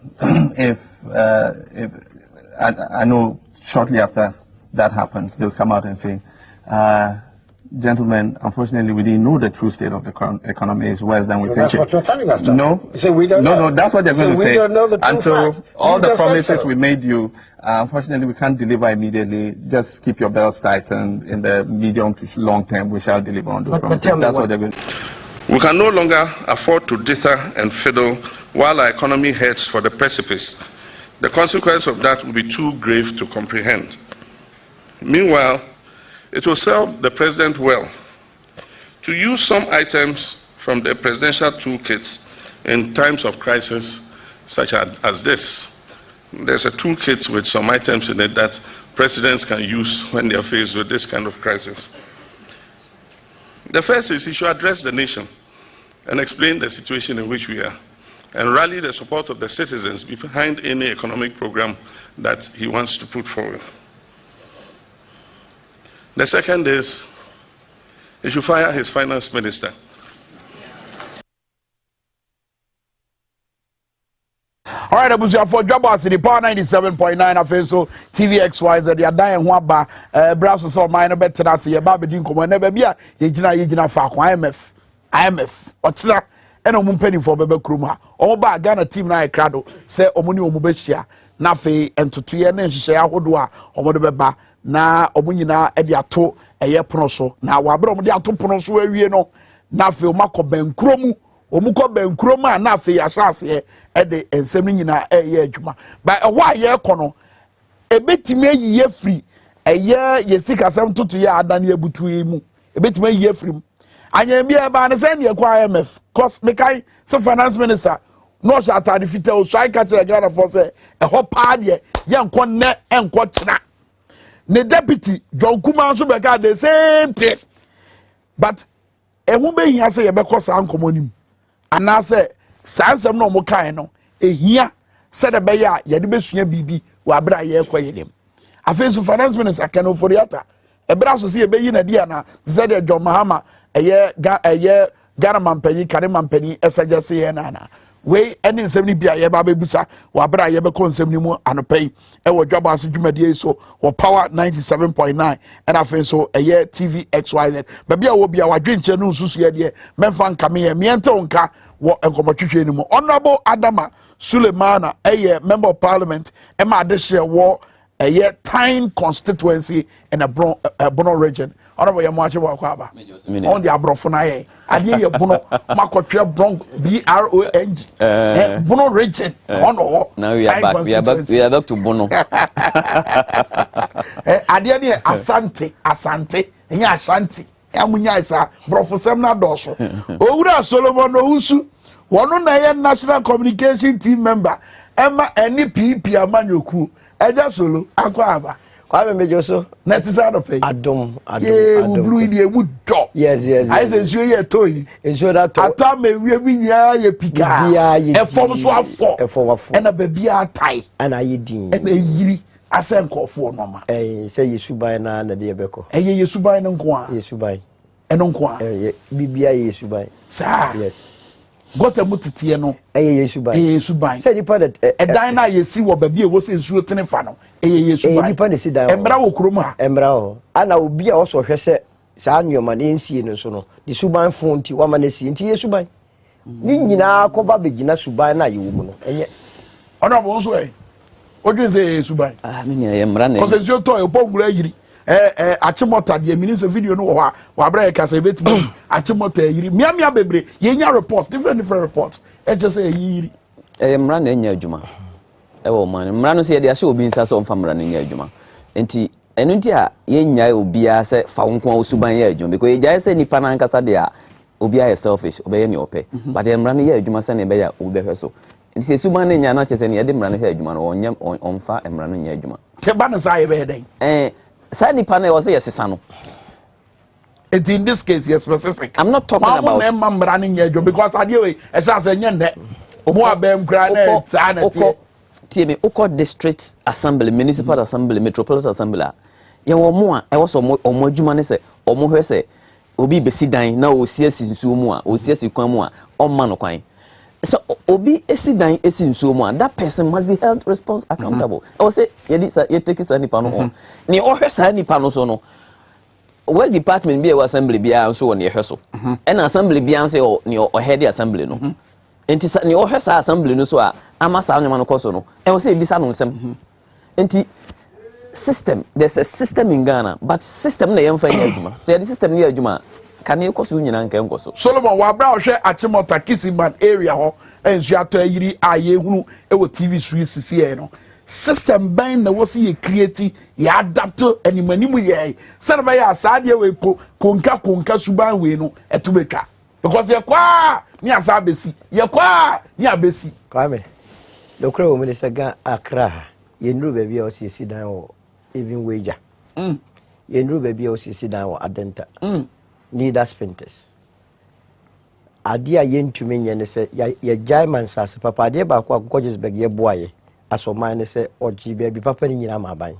To hear government lands and I will crew manua, eh, papa. Yakan we jama him for. A buying sass and your papa, or Miami, papa, you know, or your surveyor. Into obscure that survey, edgy baby and a mama. But the idea was that a basi idea friend condominium, the high rise buildings. Na nipa dodo na bakrum ekro bie no a sebi wonu mate wani atia obi asi dan ba hat it doesn't happen if you want resources now won sika guta no and show say obema obi asi dan because obi ko si dan wo sebi kaso achi no ho a nipa na ba be so aka cho pekwan opensuo op electricity wo so ni sa sika no a obetumi dia twesa no ya de alcohol mo ko your friends in Russia ko Russia hefa Accra, Russia. MPP Russia. Oh, your MPP Russia. Then Russia MPP for Alajo. Ko Newtown. Yeah. Ko even Osua. Yeah. Ko your friends in La Paz. Bubuashi, North Kaneshi. Ko your friends say car price. And then Papa Benny show. And Abracadabra Papa Benny show. As a man, we must begin to do what we call urban renewal. And that's urban redevelopment. Why name this Edumano? And only idea we lack the courage to take a look at the cinema. Why name this Edumano? I was about taking the lead. Okay. I was about Makasa. You see, me, I'm a land economist by profession. Makasa asked me, I say, could be anyone more a developer, a more BS in it. Hello, Addis Ababa. I went out, Brochikrao.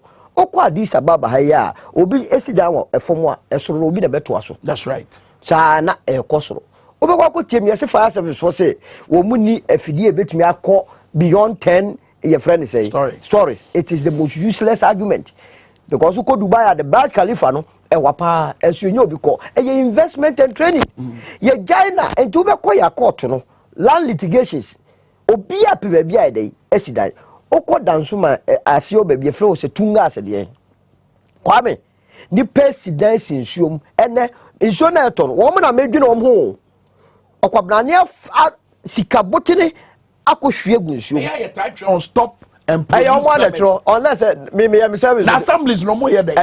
And me can't because Subai na no want to. The Subai-ness, you can pass all the laws. Sabi MPTA or ex-official member of an assembly. Meboa. Edia no warrior on assembly. Me nyeswa so be catch up say futu papa bi on fama won. We must get people on man hodo. And yes, our mura no be wo ho. Di also di mura ni adwuma so bi afum on fa nya adwuma no ni suba nya nti no obetwe ne ho. Then we deal with that person sa na me. Ha na ko dili na ya twe on yakro. Na say di pa na akwa twe na so no ono so ni suba nti won twe na so. Hey. And they say enko ba bia o. And no a problem. And it is because of the way a manner you krom ha. Ya politicize everything.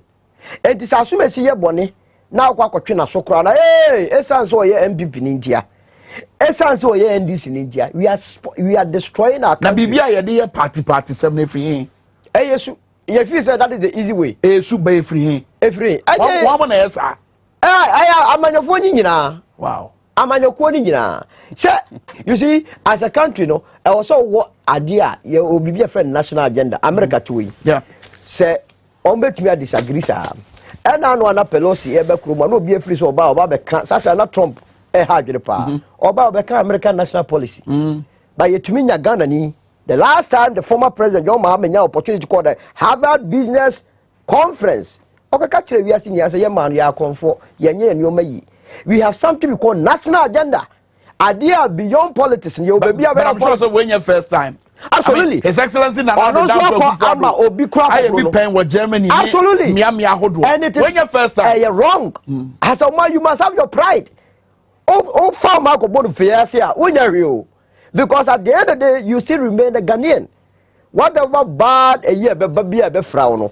And the officer, you know, but we have a TB. Very well. And it's not issues. At least in Como, you have seen it. Yanko, by Yanko and Namika, say, Healing Hands Wound Care Center to Mechanical, a Krobia to Unsamabu say pain, Fako, na Yamwa, na yes, chrono, na Yemi, Antichon, Sarabel, Sano, a bit me, and Yahoto, Omoya Surgery, Laboratory Services, and I feel so, CSSD Services, Katita, this is say, Yamia baby, almost so Ebwa.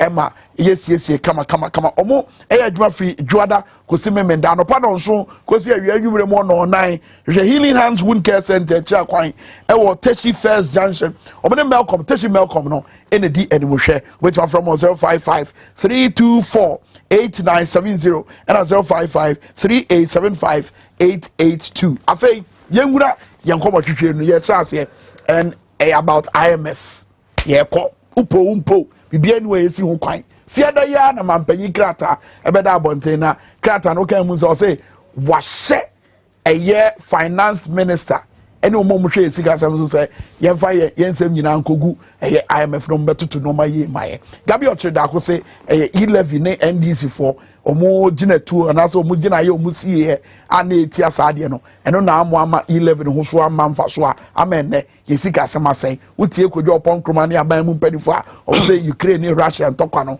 ene ama hodo esika sam adane abutuo no eno abi na ato Ghana abeto se e wo se ye ko IMF sa argument we me sure so no watie bebre na kwa ye kwa ewu ne sen argument no so etwaye mini amira wase ne edin kan no Ghana yene yede ho kodom IMF ache 1957 na ye independence na yede ho dom mo ama bebre nso IMF ho na nokore pa ne se wo ko IMF a enka enye bone if you say enyo bebre ne si ama bebre so say ye jai ye ho bekeka ye nti ye jai more na eduru ba bi na hu se enyo ma na jinsamu a you have to see ye nim se 2015 NDC aban dada na call ye no jo mama da nim no ye call IMF ye call IMF based on economic conditions and ye woman that time na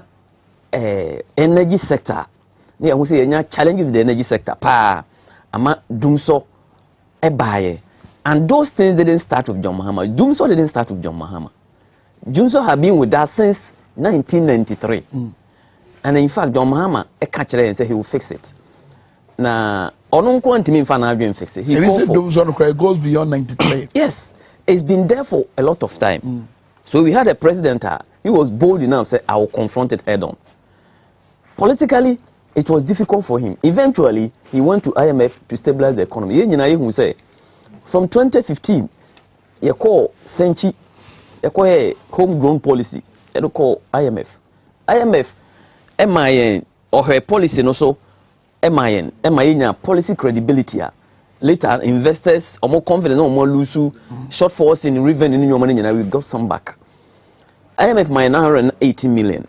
That was the money. It was not even up to 1 billion.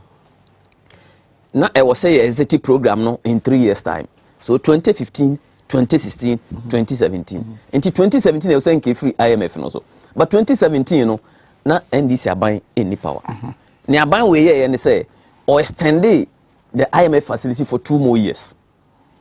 Until when they were moving up and down, say IMF, you know, they had also been in an IMF before. Until from 2017, 2018, 2019, almost 10 years.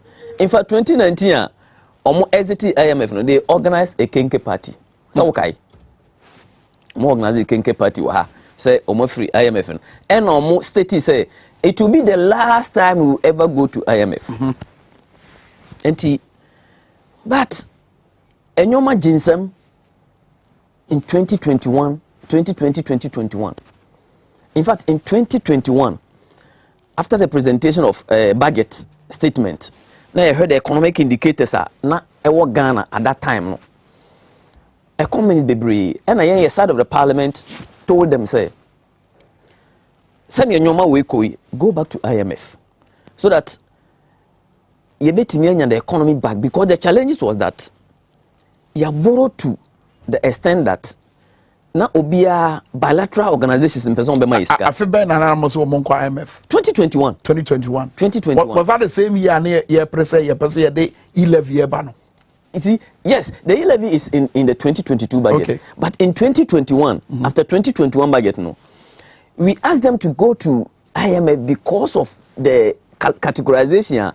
Now, Fitch, any rating agencies are downgrading and they intimi in international bond market because a whole na yenye sika be brave free. And na who say sika no, even though ye issue near fiscal, a lack of money abania, and ye can resources. Besides, inflation has started coming up because you see there's a relationship between say resources and my country no. Then you also depend so much on imports and in your money, it will push up your inflation. And to hear all the indicators, fiscal deficit at that time, the fiscal deficit was like $43 million. Yes, that's in 2021. And to hear all the indicators, they were showing signs of a weakened economy. It will collapse on us. We gave this advice, but our buying communicators and our buying money for. Including the minister and Kasa or finance and also, including all the senior ministers in this government. Yes, almost say NDC they push almost say they should go to IMF. But we've been there. In fact, the catch almost say in 2021, a speech, or see the state of this is the second speech, but the first one. He gave that advice in 2021. I think it was in October 2021. Yeah. But they didn't listen. So finally, after all the statement, ministers and government functionaries are making belittling that advice. Say, who say IMF and the Okwa, a ferry, that you say, oh, dear, if you say, all the accolades to your mama so and say he's incompetent because he went to IMF. Yeah. But you know something? The indicators in John Mohammed's time, even when we went to IMF, the indicators at that time were far better than what we were seeing and what we are seeing now. And it didn't need a soothsayer. It's like, we are, and I say, go hospital. In fact, we are paying in our area. Nobody should tell you to go to hospital. One abeko. Panyina, or area, you can't say go hospital. No. Now the agent say one casano, unim here, but who the way are also go hospital. When you are football, nipe won't change to for second hospital and say area. Osemenko. We have to force you also because say no, you can't take the decision. You are in the wheelchair. and also call hospital. So you can't even tell the doctor this and this and this are my problems. And I'll call IMF. It doesn't mean so you are going for policy, you are going to negotiate. There will surely be rationalization. But and I'm personally dealing with because argument and then say yes. A mama who draw is someone to say Ghana and yes okay. Ghana can be and I'm an abuse and yes managers of the economy no more failing. Okay. That's the argument about making. What do you want to now? What do you want to drink? Me no money arguing. Me no money arguing. If you say answer na say two things no more can. I'm say COVID. Yes. And Russia Ukraine talk. Me for COVID first. And Gabby cried not specific because you for sure you quiet. Also when the force no. To be no any pushy you okay. I will start with COVID. Before COVID no, no. The economy was already on the downturn. In fact, World Bank country director no, I cannot clear. And the figures are there. The figures are not lying to you. The figures are there. The economy was already on the downturn. And yes, COVID by later on to actually come and destroy what has already been destroyed. But I can assure you, say, it is because of the maintenance a reckless borrowing and reckless expenditure. And I'm going to use this word everywhere that I go. Look, before COVID, you say, now a public debt. As President Mahama in 2016, now a public debt, 120 billion in 2016. And that includes all the debt that you own. After say a day, a call hippic chair, President Kufuor be good, President Mills be good, President Mahama be can. Now a public debt, 120 billion. By 2019, na COVID no, na public debt no, I rise from 120 billion to 225 billion, which COVID expenditure and account. Until within the matter of 3 years, from 2016 to 2019, now buying with the 105 billion and public debt. Okay. It is not COVID induced. Okay, very well. Mesa Bounce, my first Solomon, no, so intimate Canada, Solomon. Was in Chichimuya Modia Bay become one many because of belonging to a political party or Baymo. It's a make us someone. It's Chichimuya Modia Bay. Ghana for Baby is to say and Tashu. Chain yen tia, yen yin tube. Some man would war a problems and I mean a IMF. Kwame, first of all, I'm TV be honorable kind from because sometimes I'm not ye kasa ye indict and yaho. Abraham Tiasia. Or constitution or which I can at 174 million. Okay, maybe what I come out whilst I look for it. So or say reckless borrowing and reckless expenditure and I call IMF meboa. You see by that suggesting say parliamentarians you know we are reckless because per article 174 of the constitution no this year bia na say a year ye bia no it was a parliament energy tum so he's lying please. This is a Fidikesi. He shouldn't come and lie. It's the Article 174 again. And then Article 174. I'm not talking about Article 174. Okay, I'm talking about borrowing. The borrowing, hey, if it is domestic borrowing, you don't come to Parliament for parliamentary approval. Okay, but I say if you want to enter into international agreement with an international organization, most of this 105 borrowing, when government going on or corrective bond, it doesn't come to man. Okay, cool. What clear? Massem. Into we are no of them. Even with I'm sure say you I bet you was and the crew woman say a bambia kobobisia Parliament energy tum meboa. Parliament Article 174 ya will come once. Say taxation cry. No taxation shall be imposed otherwise than by or the authority of an act of Parliament. Article 174. I remember the right. Okay. But what I'm saying is, this year be annual on mine eco Parliament. You agree? You all cannot into this year be including the ever born war a omayimu. Be our eco Parliament. This year be then the other go and on my benibia betraswa. Cleverly no said about waba your friends domestic market no about Bessiano fan wedi. Point in the same. The point is that was say a buy no call IMF because of reckless expenditure and reckless borrowing. Now, budget so you fire budget. Budget is expenditure and revenue. And this answer na omampani anasa bambia betumi edisika bia no not just a parliament just expenditure na dey atum and when you to say reckless. I am indicting him or he is indicting himself. That is why me but he doesn't seem to understand. So on my be answer na obetumi edisika anasa wo betua kwakobo besia no parliamentarians and also jitum. You are a parliamentarian. Wakwa dia tum am yakwa besia am ye disika, then you turn around. No about be Ghana for market. Ama one more disika. Ah, one more disika. One more jitu na ba akwa disika. Abanya disika. Ti abanya disika. Na se sika no uko use wa wedi no. Mo spend disika. It almost spending what dey ho. Ah, di almost spending your budget nim, and that is why we present budget every year. Jadi ntina ho kire wa. Ah, ho kire ne free. O se ho kire. Yes. Nam 20 year kwa IMF no. E free hey. Na me tina se mi na me ka kiro se sa no ma won keka bi wo bia no keka bi wo bia aho kire di free nam so aye kwa IMF free ya nioma mienu miensa enti na ye ko IMF. First of all ye ni ankasa actions and inactions se ni ya bo ebra number 1. Number 2 wiase die AC see ye kromu ano eno ntira ye ACCC ano e wo se eye naso ana se suahunu ema young politicians ene omo kasa because one hwe yi a wano be yi kama the hula balu about this IMF se nya nsem bi na no ye kan ya I don't think say it's an issue. I don't think so because we member Kwame me sure say o join you all students association akunini as the what you say akunini Kumasi Academy. Akunini Boniye as a proud old boy of Pepper College. Me join me old boys association. A month for ye tia contribution. To become on. What you say?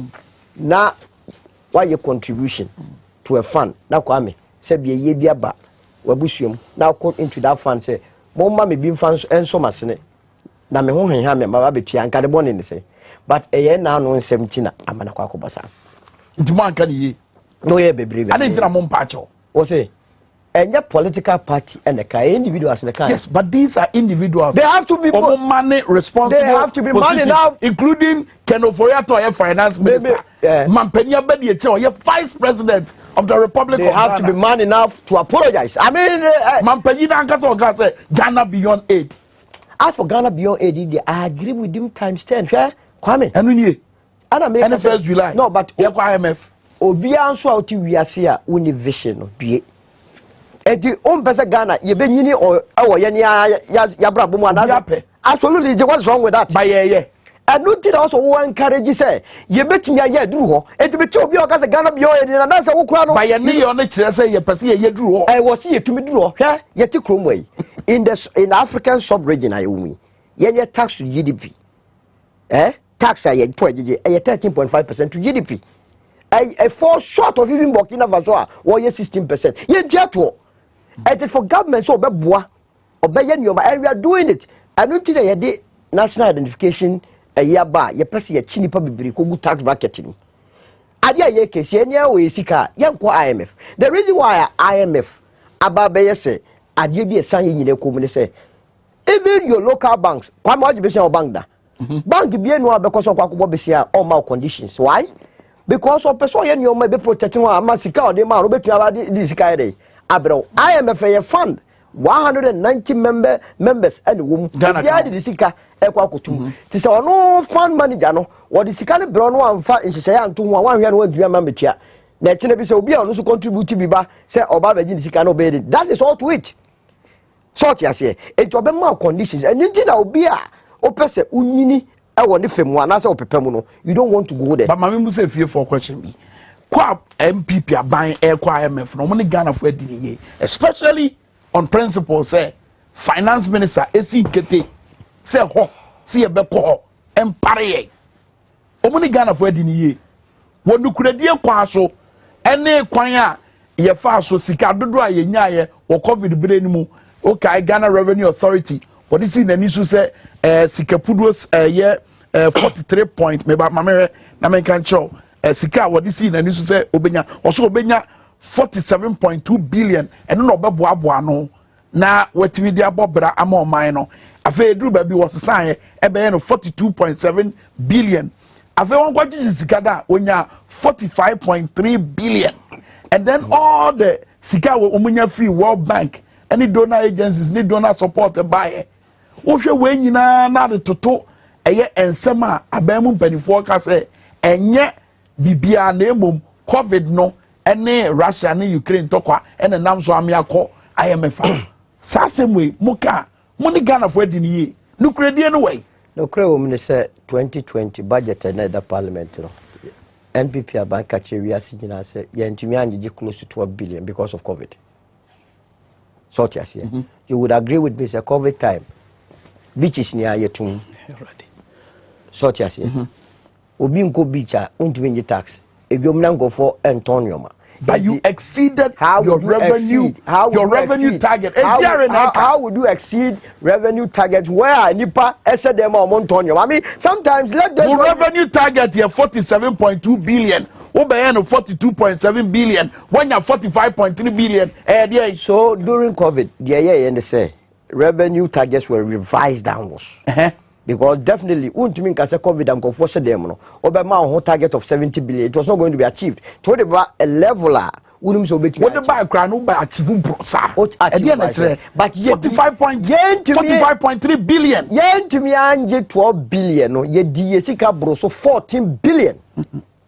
Because in politics, that was when 700,000 public sector workers. 700,000 public workers. Netifia. Okay. That was when many the top PPEs and kwada school yani yankwa to be BA school. You see a top PPEs a school for ya no kosuania de ma wonum. That was when about 302,000 SMEs ya saw one sene emma want to be emma wonuma ejina ho. That was when aduane kwofo kura na nya aduane no anuane ma won ye ma won so na ni bie ye so won asere so lo wonim so bodua ma me ho wabra ye di nkomo se de nkomo no ni hwametu ewurawura Ghana fana nyina no ebowura eye Professor Johannes Dwabo Ase ne dem or Department of Mathematics Education ewo eye Amsterdam ye nkwa ahoma no so na ye ne ni nkomo sisi etew na ono so na adwen nche bia owo no opeso ode bata eye dwumadie no echi eja memo ache mo akwa prof Kwame yenia prof yes we raise point of eye intervention mami tie o Kwame mama fa akwenya do na minchia radio XYZ and power FM na fe so TV XYZ TV XYZ radio XYZ dey sabre ye hudwom TV XYZ and a power FM and power FM yeah and when I tell for we tell Ghana fa na ina no mama ho na achi na menka nche wo jama bro Kwame en komona IMF nkomo a yerudi no nde na nda kaka odi na enyim no oya nkomo bi a oya nyika kaka na obi bebi say nde baby a yefifi a be good hey but then Kwame yeah I say ya nanti every one ye bre ni nti arguments aban mu many for them me say Russia and Ukraine tokwa COVID-19 ezunzu aso ene amama hodo de omu fam no eno na am ya bedru ha no na nye mismanagement of the economy no ho na say ye nkomo ni gira mami tie o Kwame Russia-Ukraine war. Yes, we are in global village. The BSC will be BBI affected. But Ghana, the BBI do not. Young to me, funny in Russia-Ukraine war. In fact, when we are portioning percentages, we cannot even ascribe 20% of our problem to Russia-Ukraine war. But in America, yes, Ghana. Instead of us then, Yama able to me ya waha. Ama yenisika some etume jina. Yebe yanye.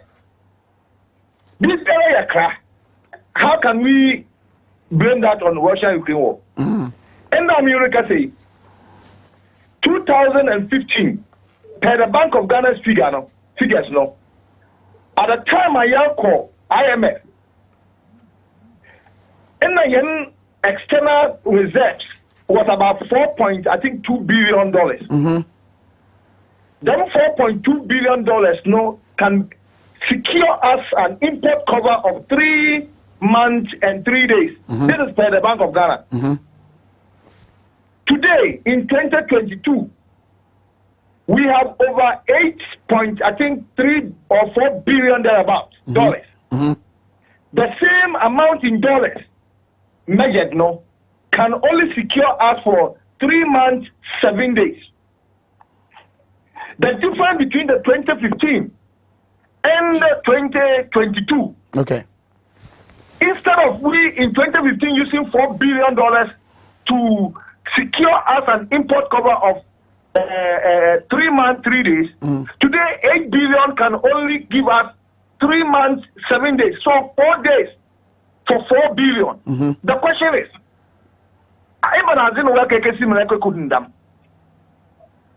because one, we are importing unnecessary almost everything. The homegrown policies that we're supposed to adhere to, we are not. As I say, we had the milk, no, and yes, we are Kwame Eko. It's quite a quick, you been your free.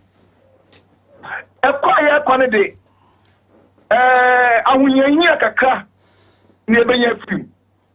Yes, stability of our currency. That's me up why because it's still I'm in Ukazay. I'm an only just so say a IMF. Your credit rating, Basro. And I'm saying, I want to say IMF for up the one. I'm making Yama buying higher discipline in terms of excessive spending, unnecessary borrowing, and reckless spending. It's way no way I did ya. Right. And as I say, yet to me, Etinas you say, yeah, Kati a course according to our size. Very well, Doc. Prof, your brain into the infancy, I said, I beg your phone so studio, so bet me your brain, not your tongue common. So, point no, yapa, that's a Professor Yerans de Sao Arthur, where a year Department of Mathematics and Education, a year Accounting, Apia Minkah University of Skills Training and Entrepreneurial Development. So now we Prof, first of all, what you have to say, Russia, Ukraine, no, a part of the problem. I mean, let's establish that one. One only reason is and also a subject to Russia, Ukraine, COVID. Medincam out 2 pointers. Say any answer. The way I hear also a part of the problem. And we can see another new mini research be a bit me a back solo. The America be a busrimka, so to say, because a prof, a cromwa, and a business, and company. I mean, man, one example Ghana Manganese. Uncle Busa, the impact of Russia-Ukraine war on that company called Ghana Manganese, and its rippling effect on transporters. Again, was it homegrown policies? Probably it's not following a ban way, and sometimes propaganda in the negative sense eats our minds away. Yeah, what idea your friend of one district, one factory. Go to the Ministry of Trade and Industry. The 10-pointer industrial transformation agenda. One district, one factory. No, Gentia ye de buy. I was a gun. Am I a giant no macra? Kwame. But one district, one factory. Rome was not built in a day. But Nisus and Swan only say. And now Minuka say importation of tiles. Tiles are the them. As what ye? Because ceramic, Oko sent you. Solo Yenta Breno ye. And my phone, honorable uncle, you. I'm some radio and Udia Masolumpo. Hey, now we don't catch you. I will tell you. What Fidi na Miti say, Minia Solombo say 2020. Say 20. I didn't know whether he meant 2022 or 2020. Say tax revenue in your saying 12 billion. And the GG Nikusi saying. Oh, say na meka can work to me, Mr. No, person who say 2020 and taxes. To clarify, my say 2020-2021 budget to your tax revenue falling by 12 billion. Salam Kai.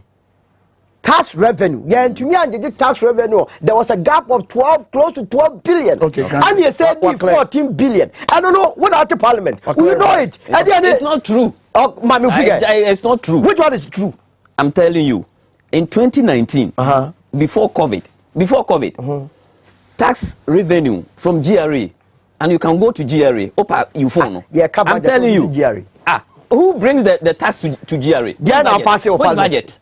This is what we pass in parliament. And did you quote your it is in parliament. It will quote you budget number me. I'm quoting what is in way if GRA. It is what is in parliament.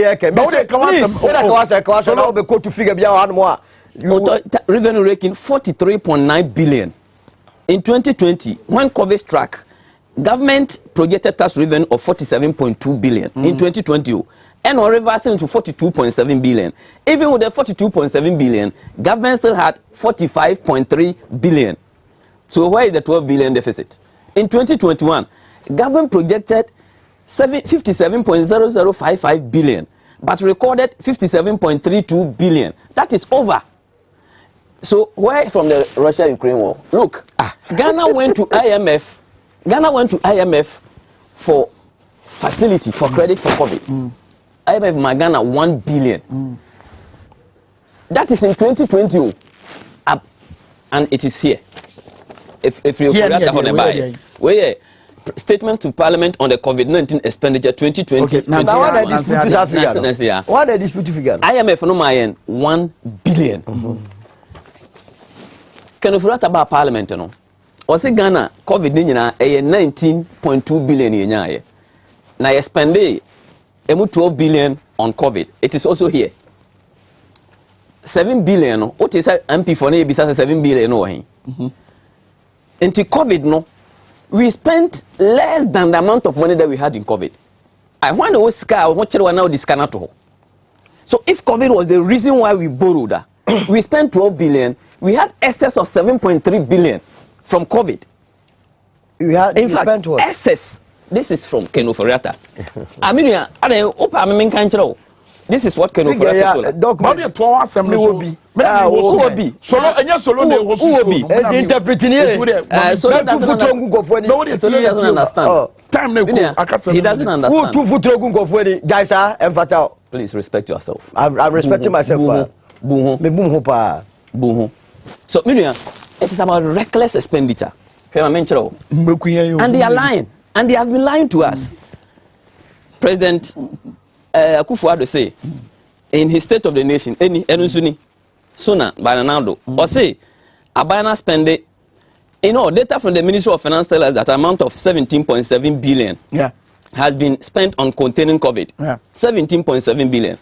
Can offer us as if we spent 12 billion on COVID. Who is telling us the truth? Look, apart from all this money that I talk about reckless expenditure because the government, OC National Cathedral. So if Parliament approval of a tax, you approve a tax amount. We didn't ask you to go and spend the tax on cathedral. We didn't ask the president to go and spend the tax the approval amount in the air. And all the hula baloo about COVID, IMF, it is never true. Okay, so say you call me by your point. No, he say you call. You found command to form. He say we are there. You call, and they can say at your for what you try. Almost say system now hard. It your more allowances be set by a system no better day. Ebeshia meaning so more pesca. And for that buy because I pesca free. IMF you pay what the normal barber to acquire now we see car.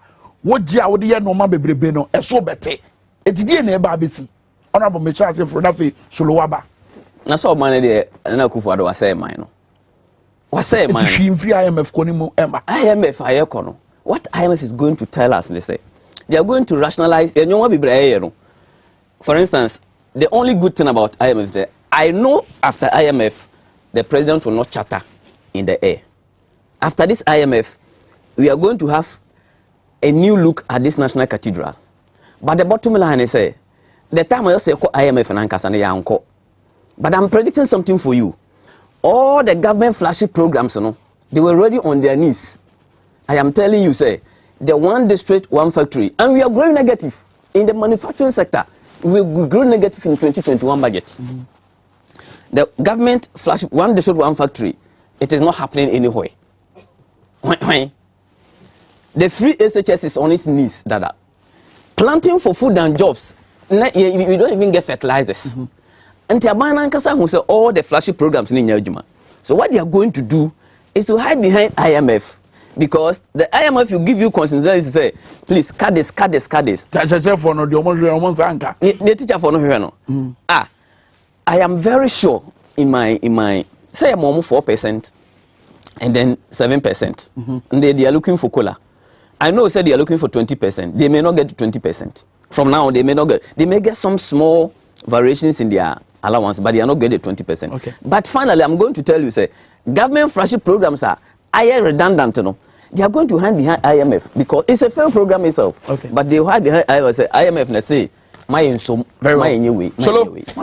Finally, IMF 07 one district, one factories employing more than 180,000 Ghanaians. Ewa enko from where? Which data? Ebio IMF na yakono. Which data? O man na ko IMF before. O se mi mumi ho. To so bu ho. Be me na bu ho. Enkrata say mun yakonya ene be hu yako. Ni nyina o Ministry of Trade and Industry. Yako website aye be hu. O ko ho be hu ni nyina. Okay, tukumunya sisi ene nhwa de why? 107 and no na Sam George o di ho adanse e wo pram because near the bakwa kosi ho a afa ne manfo a tine breso. Solo yanko on point. You bet you are and John could get for or some of the one. You call IMF because you could give a balance of payment funds. A good year, see, IMF a man betai here because tax revenue no. You to me, to 1 year, not yan to me and Jayaka. And on the bassa noa. Now, ma one way you give an any regime will be say, and Pacific be free baby, but a baby soya. Now, may it me stabilize it. Yeah, economy no. Ebio, it is within this period at church for to say no matter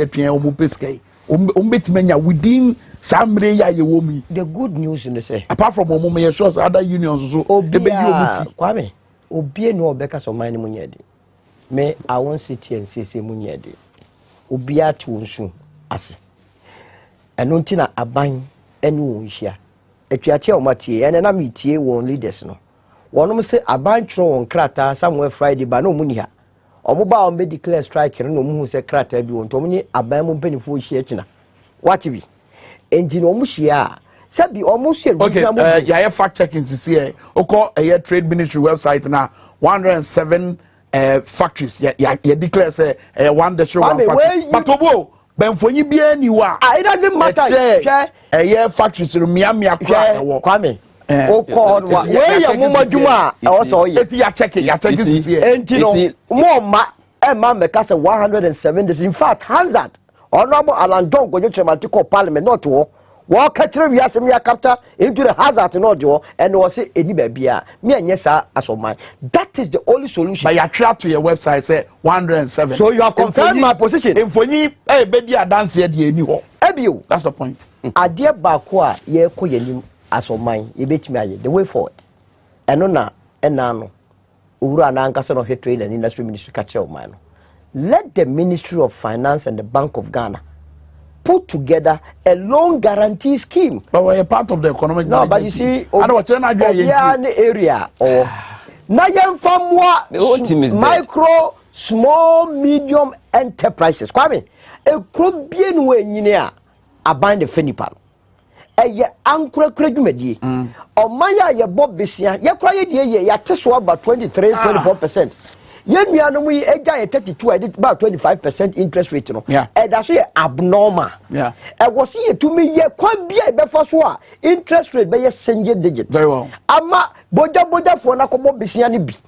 No mu to me or for ba akum yenu miensa ye to me yi nipa 300,000 every year schools more economy. That is the way forward. Now as to the this year the boss said 2024 would decide the fate of this country. For you but it's a say is your to anopay nungwa brigade is your na yira for wama nkɔfoɔ ɔmo dabre mu nyanti na mo fo sɛ mutie ya mbetimi de moni akyerɛ wa bra mo kɔ mia ahodo a nsuo na to a affect wo but here's the team Dr. Mamadou Baumia, Professor John Bafo, Dr. Akoto Osei, Dr. Free Akoto, Honorable Alan Kojo Chematen, Boache Jakon, Ken Oforiata, Yawasafo Mafo. What a solid team. It's a liquid team. Medimu CSC. Yebe Shiachira Nyame Adoma. Bye bye.